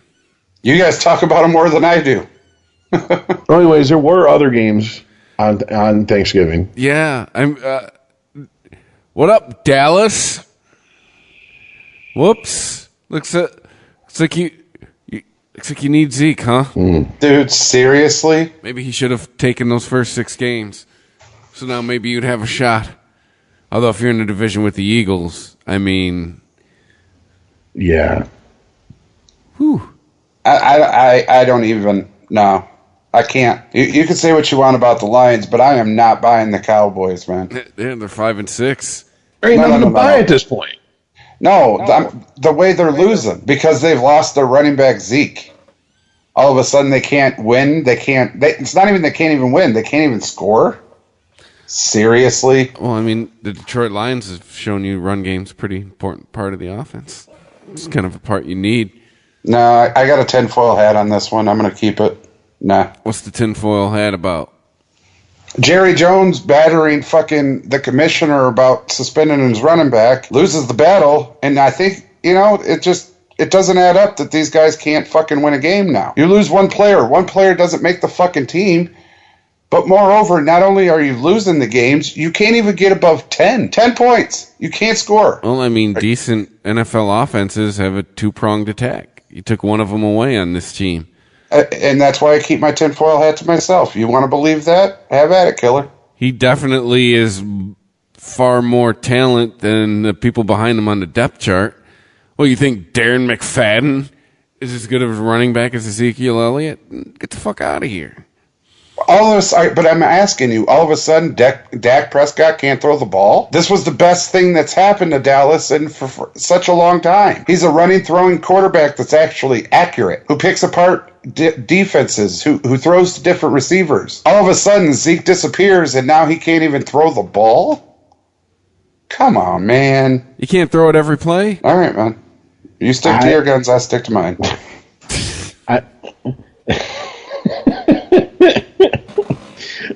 Okay. Anyways, obviously there's got to be some sort of fucking mental block somewhere on that team. Zeke's there. They can play at a higher level. And it has to be mental. Does he really bring all that much to the team? I understand the 2-headed attack, but you can't complete a pass all of a sudden. It's just they fucked with their mojo. If that team is simply he makes or breaks them that badly, that doesn't say a whole lot for the front office of that team and the coaching job being done. That's what I'm getting at. Okay, let's say for argument's sake, 2-prong assault. Okay, that's going to kill their offense. I'm going to shut up and give it to you. Fine, you can have it. How come the defense can't stop anybody all of a sudden? The Chargers scored 28 points against Dallas's defense. Yeah. Who when they had Zeke, you couldn't score on Dallas. So where's your excuse there?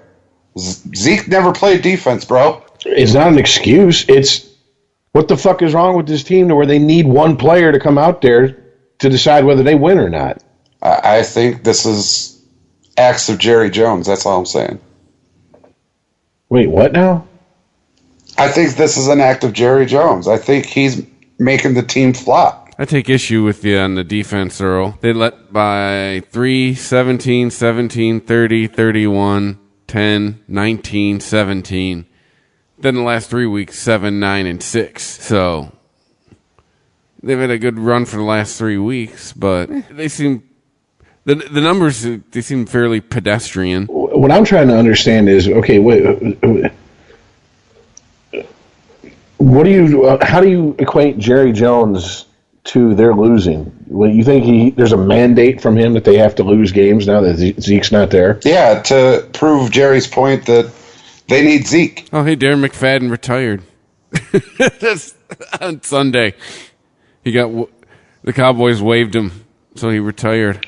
So he's tanking his team's season to prove that he needs Zeke. Is that what you're saying? To stick it to Goodell. What's the upside? In his own way. Yeah, what good comes of that? The only good is he's sticking it to Goodell.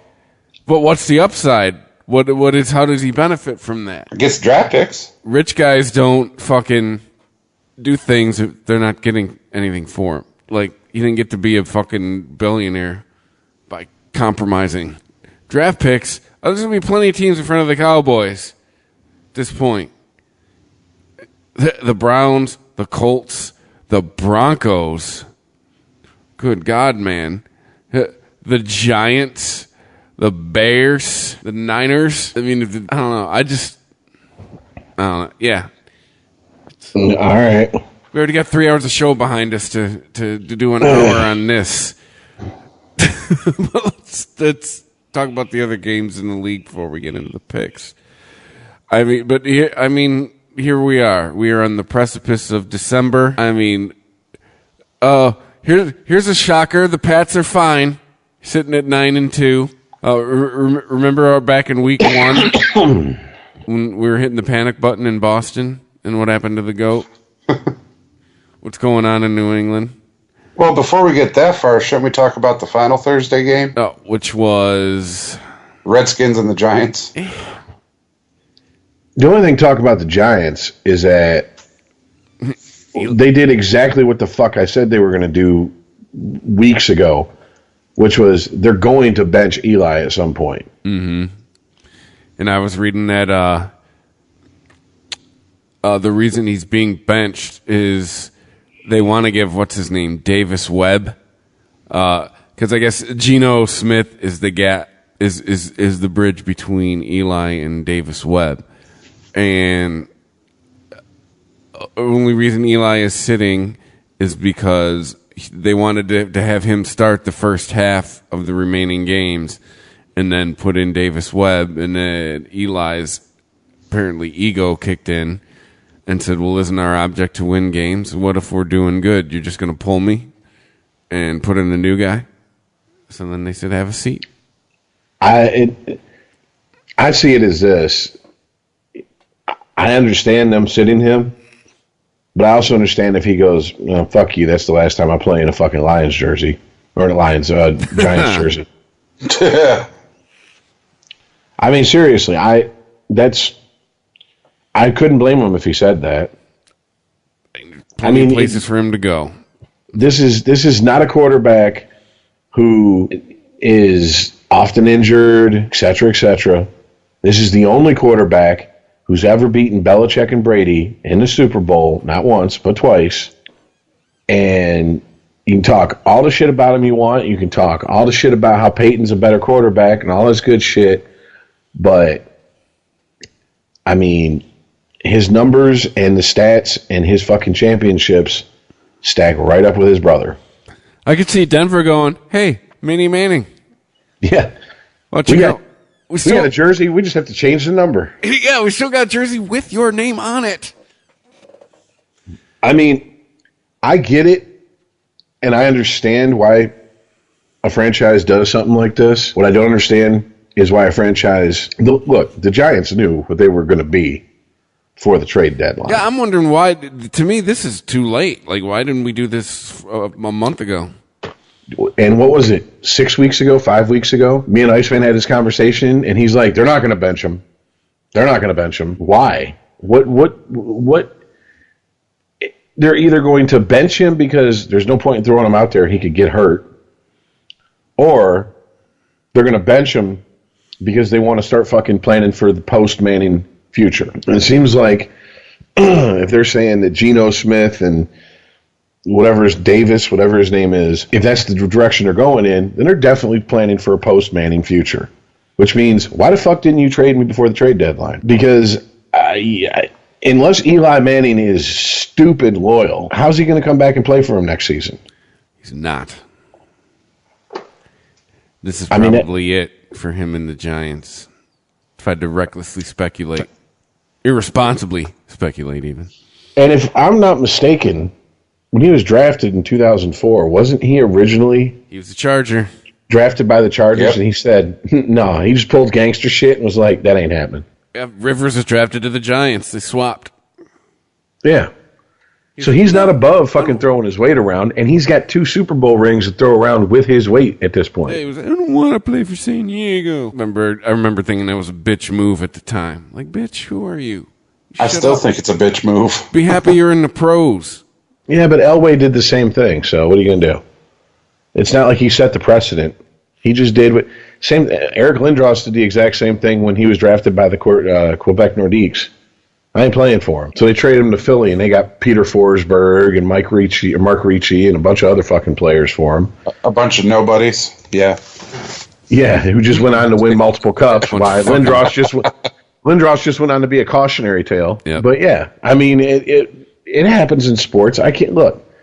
It's a business to these guys, and he knew that in New York, it's high risk, high reward. And yeah, he basically forced 2 teams' hands and put himself in a position.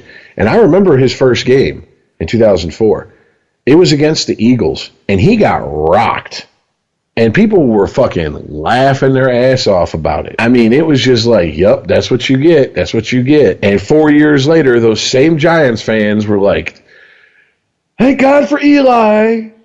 And then 4 years after that, once again, thank God for Eli. So all I can say is, hey, guys, Giants fans, you talked a whole lot of shit, but you got 2 Super Bowls out of it.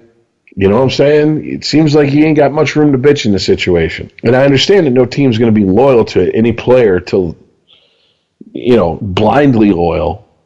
But I mean, come on, man. Give the guy his walking papers the right way.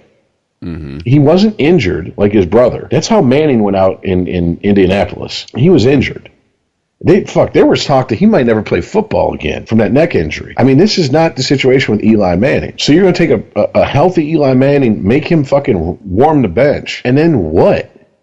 How do you expect to come back from that? If Eli Manning's got an ounce of pride in himself, he's got to go, man, fuck you. That's like your bitch steps out on you and fucks somebody else, but finds out that the dick ain't longer on the other side of the fence and comes back and try to fucking ride your dick. I don't think so, sweetheart. Just because you left Daddy Long Dick for some short stroke motherfucker, don't think you're going to come back and ride my shit.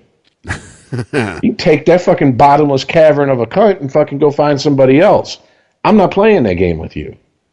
Because if you do take the bitch back, you're never going to be respected again. You done fucked up, Ron? They did say because of Eli Manning's start streak, he could start the game if he wanted to.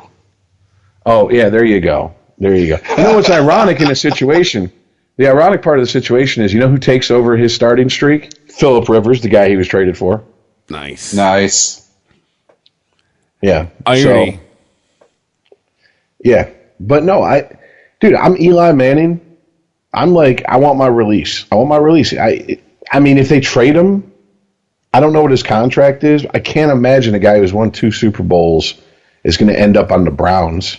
He could go. He could end up fucking on another team and not even have to move. But the Jets would take him in a pun intended in a New York minute. Yeah, but if he's gonna, he's not young enough to sit through a rebuilding, and he needs to be on a team that's on the cusp right now, unless he just wants to just keep playing. If he's just one of those guys who, I mean, here's the thing. I saw the interview with him, and he was on the verge of tears. And I was like, holy shit. That's more emotion I've ever seen out of Eli Manning, ever. I know, right? Dixie and Belichick crying. What's going on? Is the world ending? Yeah, exactly. Did someone kill Belichick's entire family? Yeah. Like Braveheart style in front of him? I mean, like, why is... Well, yeah, because the thing about one of the things that you always hear about Eli is how he's got, ice water in his veins. Michael Strahan was like, I can't... Eli just like, it's a preseason game. Eli's just sitting there with that look on his face. It's the Super Bowl. And I'm like, Eli, we in the Super Bowl, baby. And he's just sitting there with the same look on his face as he did during the preseason game. Mm-hmm. He's like, I just don't... Okay, all right. Oh, does he go to Jacksonville? Does he replace Blake Bortles? That'd be a good spot. Or, like we already said, Denver is probably really a good spot for him, too. Does he go replace Phillip Rivers? That'd be hilarious. No, because they don't have a shot. Does he go to the Bears? No, because they already got their franchise quarterback. Yeah, quarterback of the future. Arizona. No, because they got a quarterback. They just lost their running back. What? Dude, Drew Stanton's fucking starting for them. Carson Palmer's my age when he's healthy. Right now, he's done for the season. Yeah, but how old is Eli Manning? He's like 34. Okay, so, I mean, he's not that far back. He's not 38. He's also not Tom Brady, who can play into his 40s. Hey, there's plenty of teams that'll snap him up. Guaranteed. Oh, I guarantee you they would. Like we've said, though, it's going to be Jacksonville or Denver. I can't think of any place else. Well, Houston. Well, Watson is actually probably the... Yeah, Deshaun Watson is definitely their starter. Does he go to the Dolphins? Does he go to the Bills? No. Bills? Bills is a good one. I like Buffalo for him. What about... I was thinking... If you say Cleveland, I'm hanging up on you. I'm saying Cleveland. Minnesota. They're 9-2 with Case Keenum. It ain't broke. Don't fix it in Minnesota.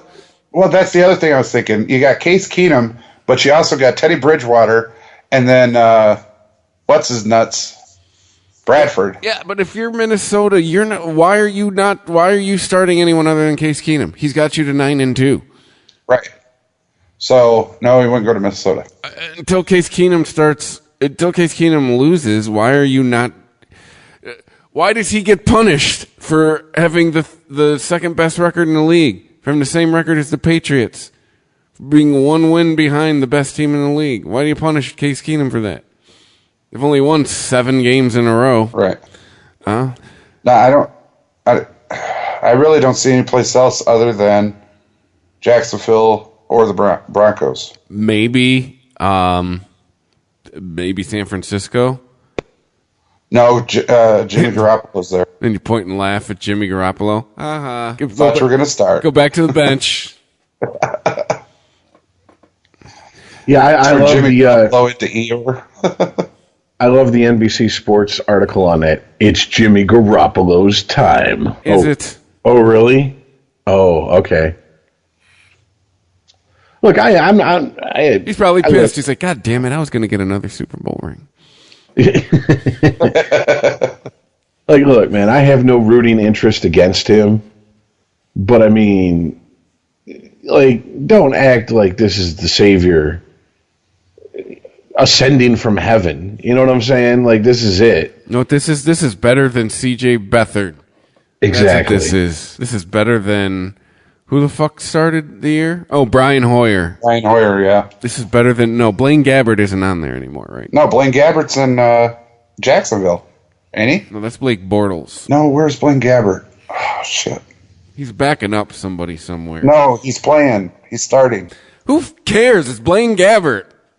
Blaine Cocaine Gabbert. We just gave him way more airtime than he's had by anybody in the last 6 weeks. All right, is there anything else we want to hit on the NFL from this week? The fucking Eagles killed the Bears. Killed them. Duh. I mean, oh, hey, remember, weren't we talking shit about Pittsburgh maybe 6 weeks ago on this podcast? Everything's fine in Pittsburgh. No, it's not. They're 9-2. If we were going to talk shit, if we talk shit about Pittsburgh, we quickly followed it up with, at least you did, Chris. Yeah, but They're a second half team. They're 9-2. Everything's hunky dory in Pittsburgh. Dude, they barely beat Green Bay. They're 9-2 without Aaron Rodgers. They're 9-2. They're 9-2. All right. They're 9-2. Not fine in Pittsburgh, I'm telling you. They're 9-2. Okay. How about the NFC South is the best division in football? If you just straight up go by wins, go by record, you got the Saints and the Panthers both at 8-3, the Falcons at 7-4. How about those Saints? Whoops.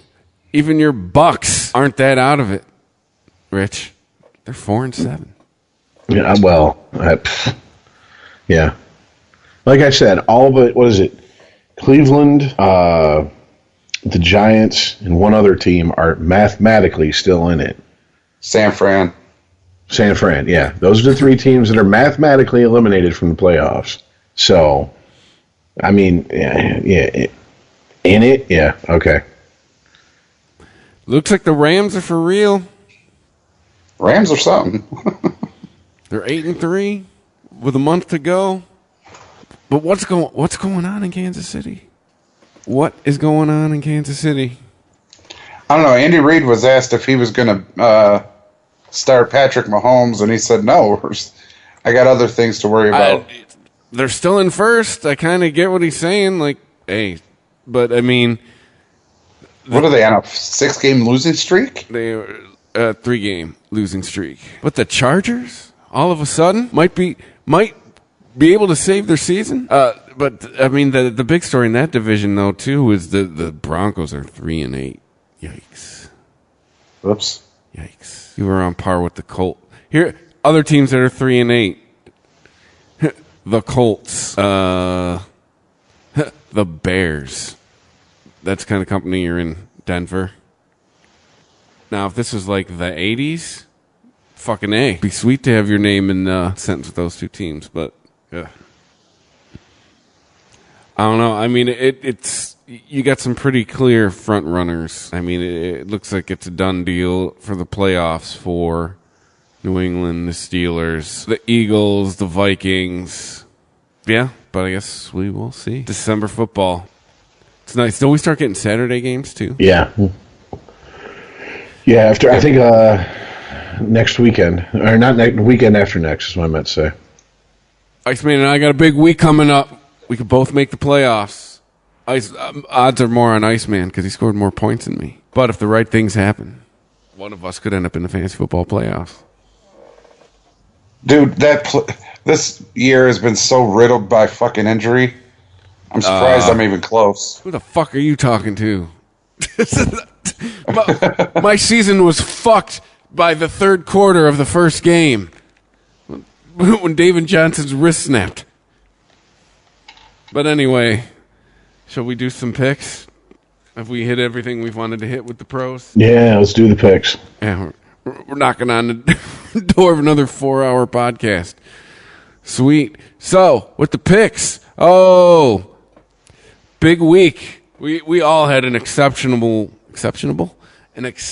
week. Rich, though, had one more game exceptional than me and the ICEman. So, Rich and I are tied in second. There you go, Rich. You made that game up. We are both in second with a 592 winning percentage. ICEman staying in first with a 632. I mean, again, people, we're just saying. I mean, these odds, you could take all three of our, picks to Vegas. Just saying, these are good odds on the casinos. Yeah, but I'm just saying, 2 seasons running, I got some hellish picking. 1.5. 1.5 seasons. You came in late. You guys dogged me for 14-2 this whole season. I'm going to dog you guys for wait till next season. The first 4 games count, and I'm still at number 1. Season ain't over yet, motherfucker. All right. We got like a AFC West thing going here. All right. You're 6-5. We're 5-6. Shit could be a lot different here in a couple of weeks. So, all right.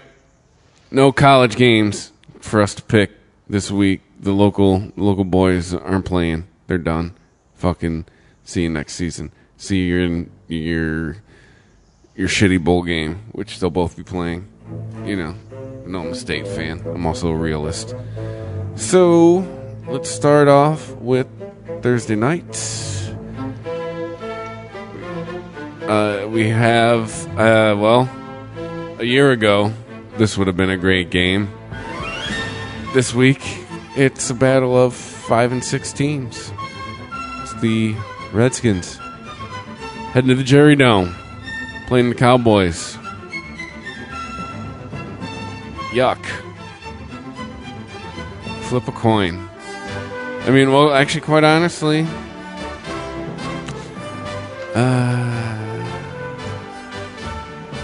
know, give me the Skins. But I mean, the Redskins against the pass this year actually are pretty good, and that's all Dallas really has. And yeah, you got Josh Norman going against Des Bryant. Give me the Redskins. Yep, same here, Redskins. Yeah, I have no idea why it took you so long to pick it. No Ezekiel Elliott? Give me the Skins. Even though the first time they met the Skins, they dominated the hell out of them. Oh, they had Zeke. All right, Sunday, 1 o'clock, the Vikings at the Falcons. Falcons are at home. You know what? Give me the Falcons. I think Matt Ryan is a better quarterback than Case Keenum. Well, I mean, I'm glad Julio Jones finally realized they were playing football in 2017 and actually played like Julio Jones. Oh, that motherfucker. Dude, I played against him in a PPR league. He put up 51 points against me. Well, he finally did something to earn the Auto Pick's first pick. That's all I got to say. But you know, too little, too late. But I'm not buying the Falcons off of one game. And the Vikings, they know there's blood in the water, and I don't think they're gonna fucking give up the chokehold on the division. I think they're gonna fight, going down swinging. So give me the Vikings. Case Keenum, Purple Rain. Give me the fucking Vikings. Damn. Out on the island on this pick. Come on, Dirty Birds. Don't fucking let me down. All right. New England at Buffalo. I was thinking some shit to say about Buffalo, but give me the pass. Pats. Well, what you could say about Buffalo is benching Tyrod Taylor didn't work. I don't care who you bench this week. That seemed like that was a dick measuring contest with somebody. That seemed like someone was late for a meeting, or Tyrod Taylor talked about his mama or something. Like that's how that came off to me. Well, I mean, according to certain sources, it was all about race. So that's all I heard about that whole week. The black guy got benched for the white guy. Yeah, even though the black guy's been starting the entire season, the last 2 seasons. All right, but anyway, gross. This week's shit show. The 49ers heading to Soldier Field, playing the Bears.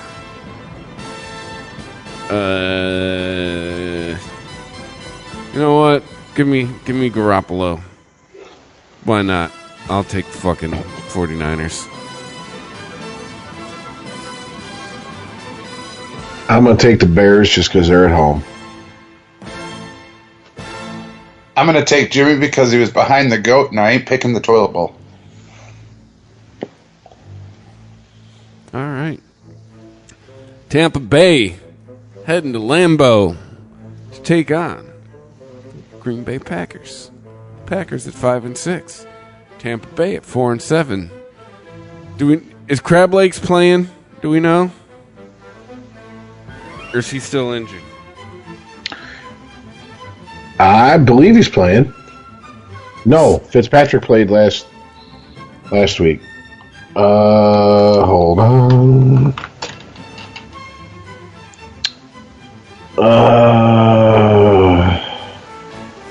Come on. Piece of shit load. It's reported that return to the field is coming presumably soon, but it's unclear exactly when. So thank you for that non-answer. He's expected to resume throwing tomorrow. Tomorrow being Wednesday, so the day before this airs. Let's see, but still it'd be Fitzpatrick versus Hundley. Give me the Bucks. I no faith. Give me the Pack. Yep. I'm going with Rich.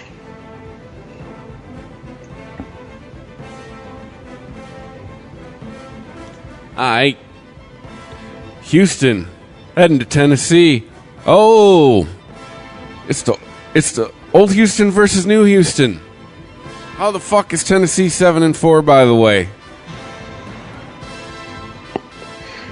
I don't know. I guess Miracle Mariota. Give me the Titans. They're at home, and yeah, ever since it hasn't been good since Watson went down.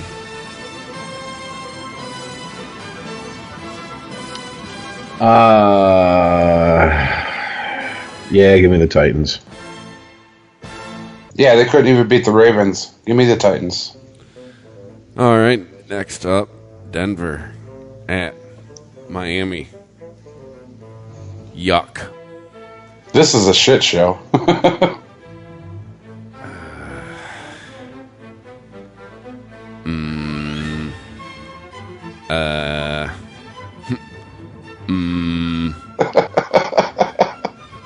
Miami? Sure. Why not?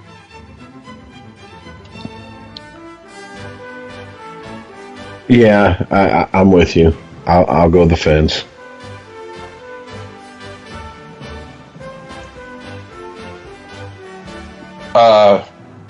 We'll all either win or lose together. Give me them.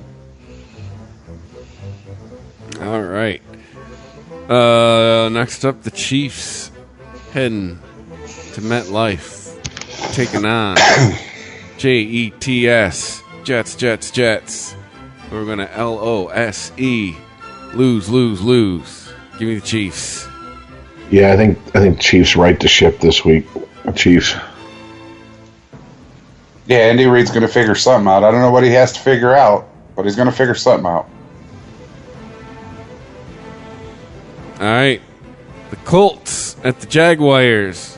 Last year, this would be a shit show. This year, not so much. Jaguars taking a bad beat last week. Give me the Colts. Or wait, give me the Jags. Yeah, I was going to say, wait a minute, what?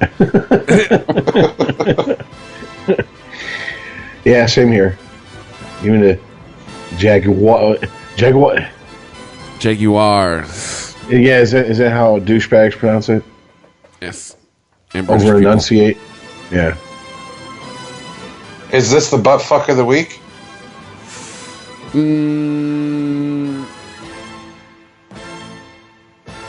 mean, it has potential, but I'm gonna give me the Jags. Yeah.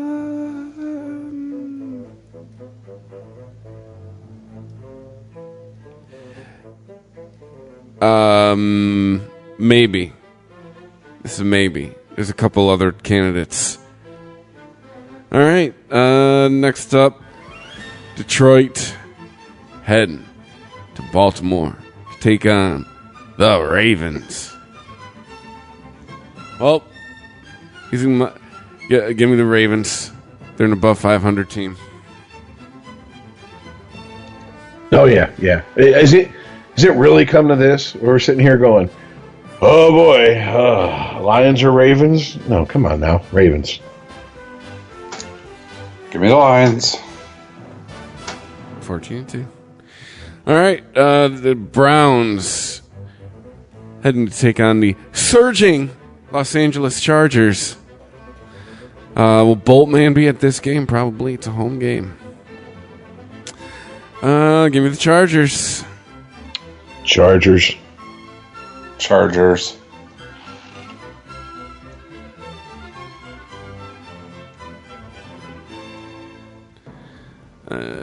All right. The Giants heading to Oakland.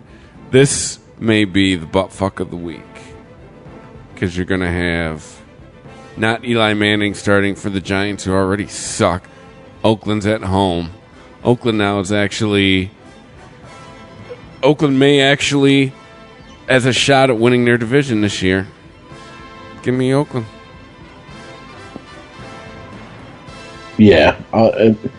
All this fucking rearranging deck chairs on the Titanic for the Giants, that's ultimately all they're doing. So give me Oakland. Yeah, one thing we didn't talk about is the fist fighting between Crabtree and everybody else in the league. But, yeah, Crabtree's suspended for 2 games. So, Carr's going to have to make Cooper work. Cooper Even without cook all game. Do something. Is anyone shocked, though, that Aqib Talib is in the middle of this bullshit again? No, because he keeps ripping off the chain off of fucking Crabtree. So it's the second time he did it. Yeah, there's that. But, I mean, there's also the fact that, dude, homeboy, shot his brother-in-law at a picnic? I mean, like, dude, seriously, you're going to pick a fight with the one dude on the field who might possibly have a few bodies on his jacket? Come on, dude.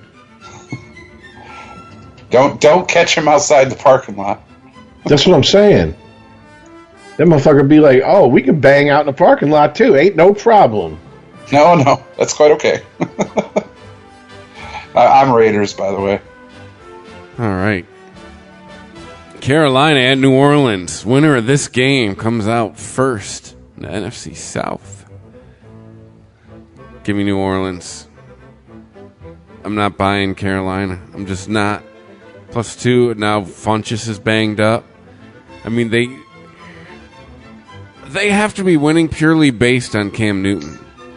He's the star of their offense right now, isn't he? Give me the fucking Saints. Yeah, same here, Saints. Panthers. Island, all by myself. There, like Revis Island. Like he's going to do anything. He's done. All right. The Rams at the Cardinals. Give me the Rams. Don't care if Arizona's at home. Drew Stanton is starting. That's all I have to say. What?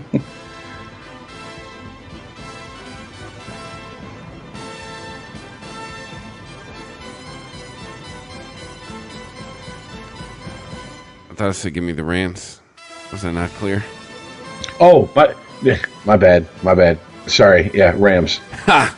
I didn't hear. I didn't, like, you cut out, and I was like, did he finish? Huh. That's what she said. No. When I finish, she knows. She knows. I don't know. Chris, are you saying that the Rams are better than the Panthers? Yeah. Okay. Well, give me the Rams then. All right. Sunday night, Philly at Seattle. Mm-hmm. Battle of the Birds. Yeah, unfortunately, Seattle's a banged-up bird. Cam Chancellor sounds like he has to choose between playing football and existing. So, he's probably done. Yeah, Sherman's out. Earl Thomas is hurt. Yeah, exactly. Legion of Boom, right there, gone. I mean, yeah, Seattle still. I mean, they're 7-4. They're doing the damn thing. But, dude, at this point, Philly is just rolling. Zach Ertz, rolling. Carson Wentz, rolling. Fucking Jay Ajayi has just made them stronger. Give me the Eagles. Eagles. He said with pride. Because he did call it. I ain't going to lie about it. Yeah, give me the Eagles. Monday night. Last year, this is a good game. This year, Pittsburgh heading to Cincinnati, playing the Bengals. Give me Pittsburgh. Oh, yeah. Yeah. Give me the Steelers. Yep. The curtain. Yeah, remember? Ben Roethlisberger is... What did he say? He doesn't have it anymore? That's what he said. Yeah, that's a month and a half ago. They're 9-2. Makes me wonder. I think he said that kind of like as a lay back in the buckwheat okey doke type thing. Like, yeah, sure, go run tell people that I said this. Mm-hmm. Get their guard down a little bit. Well, what was that catch Antonio Brown had last week? Dude, that was sick. That's what he caught does, it so man. Flawless. That is what he does. Dude, he's the guy. Telling you, they have arguably the best receiver and running back in the game on that team. Telling you. Anyways. Well, they have best couple of receivers. So Juju Smith-Schuster. I'm talking about in the game. Juju Smith-Schuster is not like one of the best in the game. I'm talking about... What about Bryant? Martavis Bryant? No. Not in the game. Get the fuck out of here. In the game? No. I'm talking about in the game. Okay. No way. You're saying second best in the game? There's plenty of guys I can say that are better than Martavis Bryant. Yep. Brandon Cooks. Jordy Nelson. Maybe not this year, but I'm talking overall, career-wise. Okay. I mean, what? He's had what? Martavis Bryant has had one good game this year, and it was last week. I'm talking about, like, in the game. Like I said, Pittsburgh's got embarrassment of riches. You just like arguing with me, don't you? Even when I agree with you, you argue with me. But you weren't agreeing with me. I said okay, dude. I was like, okay. Sure, all right. We're going to pretend I don't know what sarcasm is and move on and close the show. So, hey, you made it. It's another almost 4-hour one. But hey, we ran short last week, so we gave you a little more this week. Thanks for following us on Twitter at Sporgy Podcast. Emailing the show, Sporgy at ChristopherMedia.net. Yeah, enjoy your... It's division weekend in college football, so enjoy that. And we'll catch you next week. All right, later, guys. Peace out, y'all. If you like this show, please tell a friend. Please follow us on Twitter and like and share us on Facebook by searching for Christopher Media. You can subscribe to all ChristopherMedia.net shows for free on ChristopherMedia.net. Please make sure to rate and comment on all your favorite Christopher Media shows.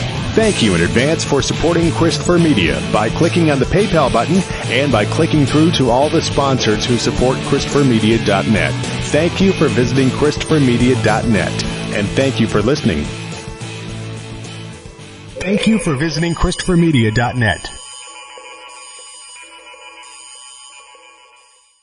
It's a new year, and with T-Mobile, it's not about how far apart we are. It's about how close we can be. So we're bringing out our best deal. Right now, get the iPhone 12 on us on every single plan with eligible iPhone trade-in. So I can FaceTime with my sister in Savannah. That's right, the iPhone 12 on us on every plan. All on America's 5G leader in coverage. T-Mobile. With 24 monthly bill credits and a new line plus tax. If you cancel, credit stop and balance on required finance agreement may be due. Contact us for well-qualified buyers. Qualifying consumer plan required. See coverage and offer details at T-Mobile.com. It's a new year, and with T-Mobile, it's not about how far apart we are. It's about how close we can be. So we're bringing out our best deal. Right now, get the iPhone 12 on us on every single plan with eligible iPhone trade-in. So I can FaceTime with my sister in Savannah. That's right, the iPhone 12 on us on every plan. All on America's 5G leader in coverage. T-Mobile. With 24 monthly bill credits and a new line plus tax. If you cancel, credit stop and balance on required finance agreement may be due. Contact us for well-qualified buyers. Qualifying consumer plan required. See coverage and offer details at T-Mobile.com.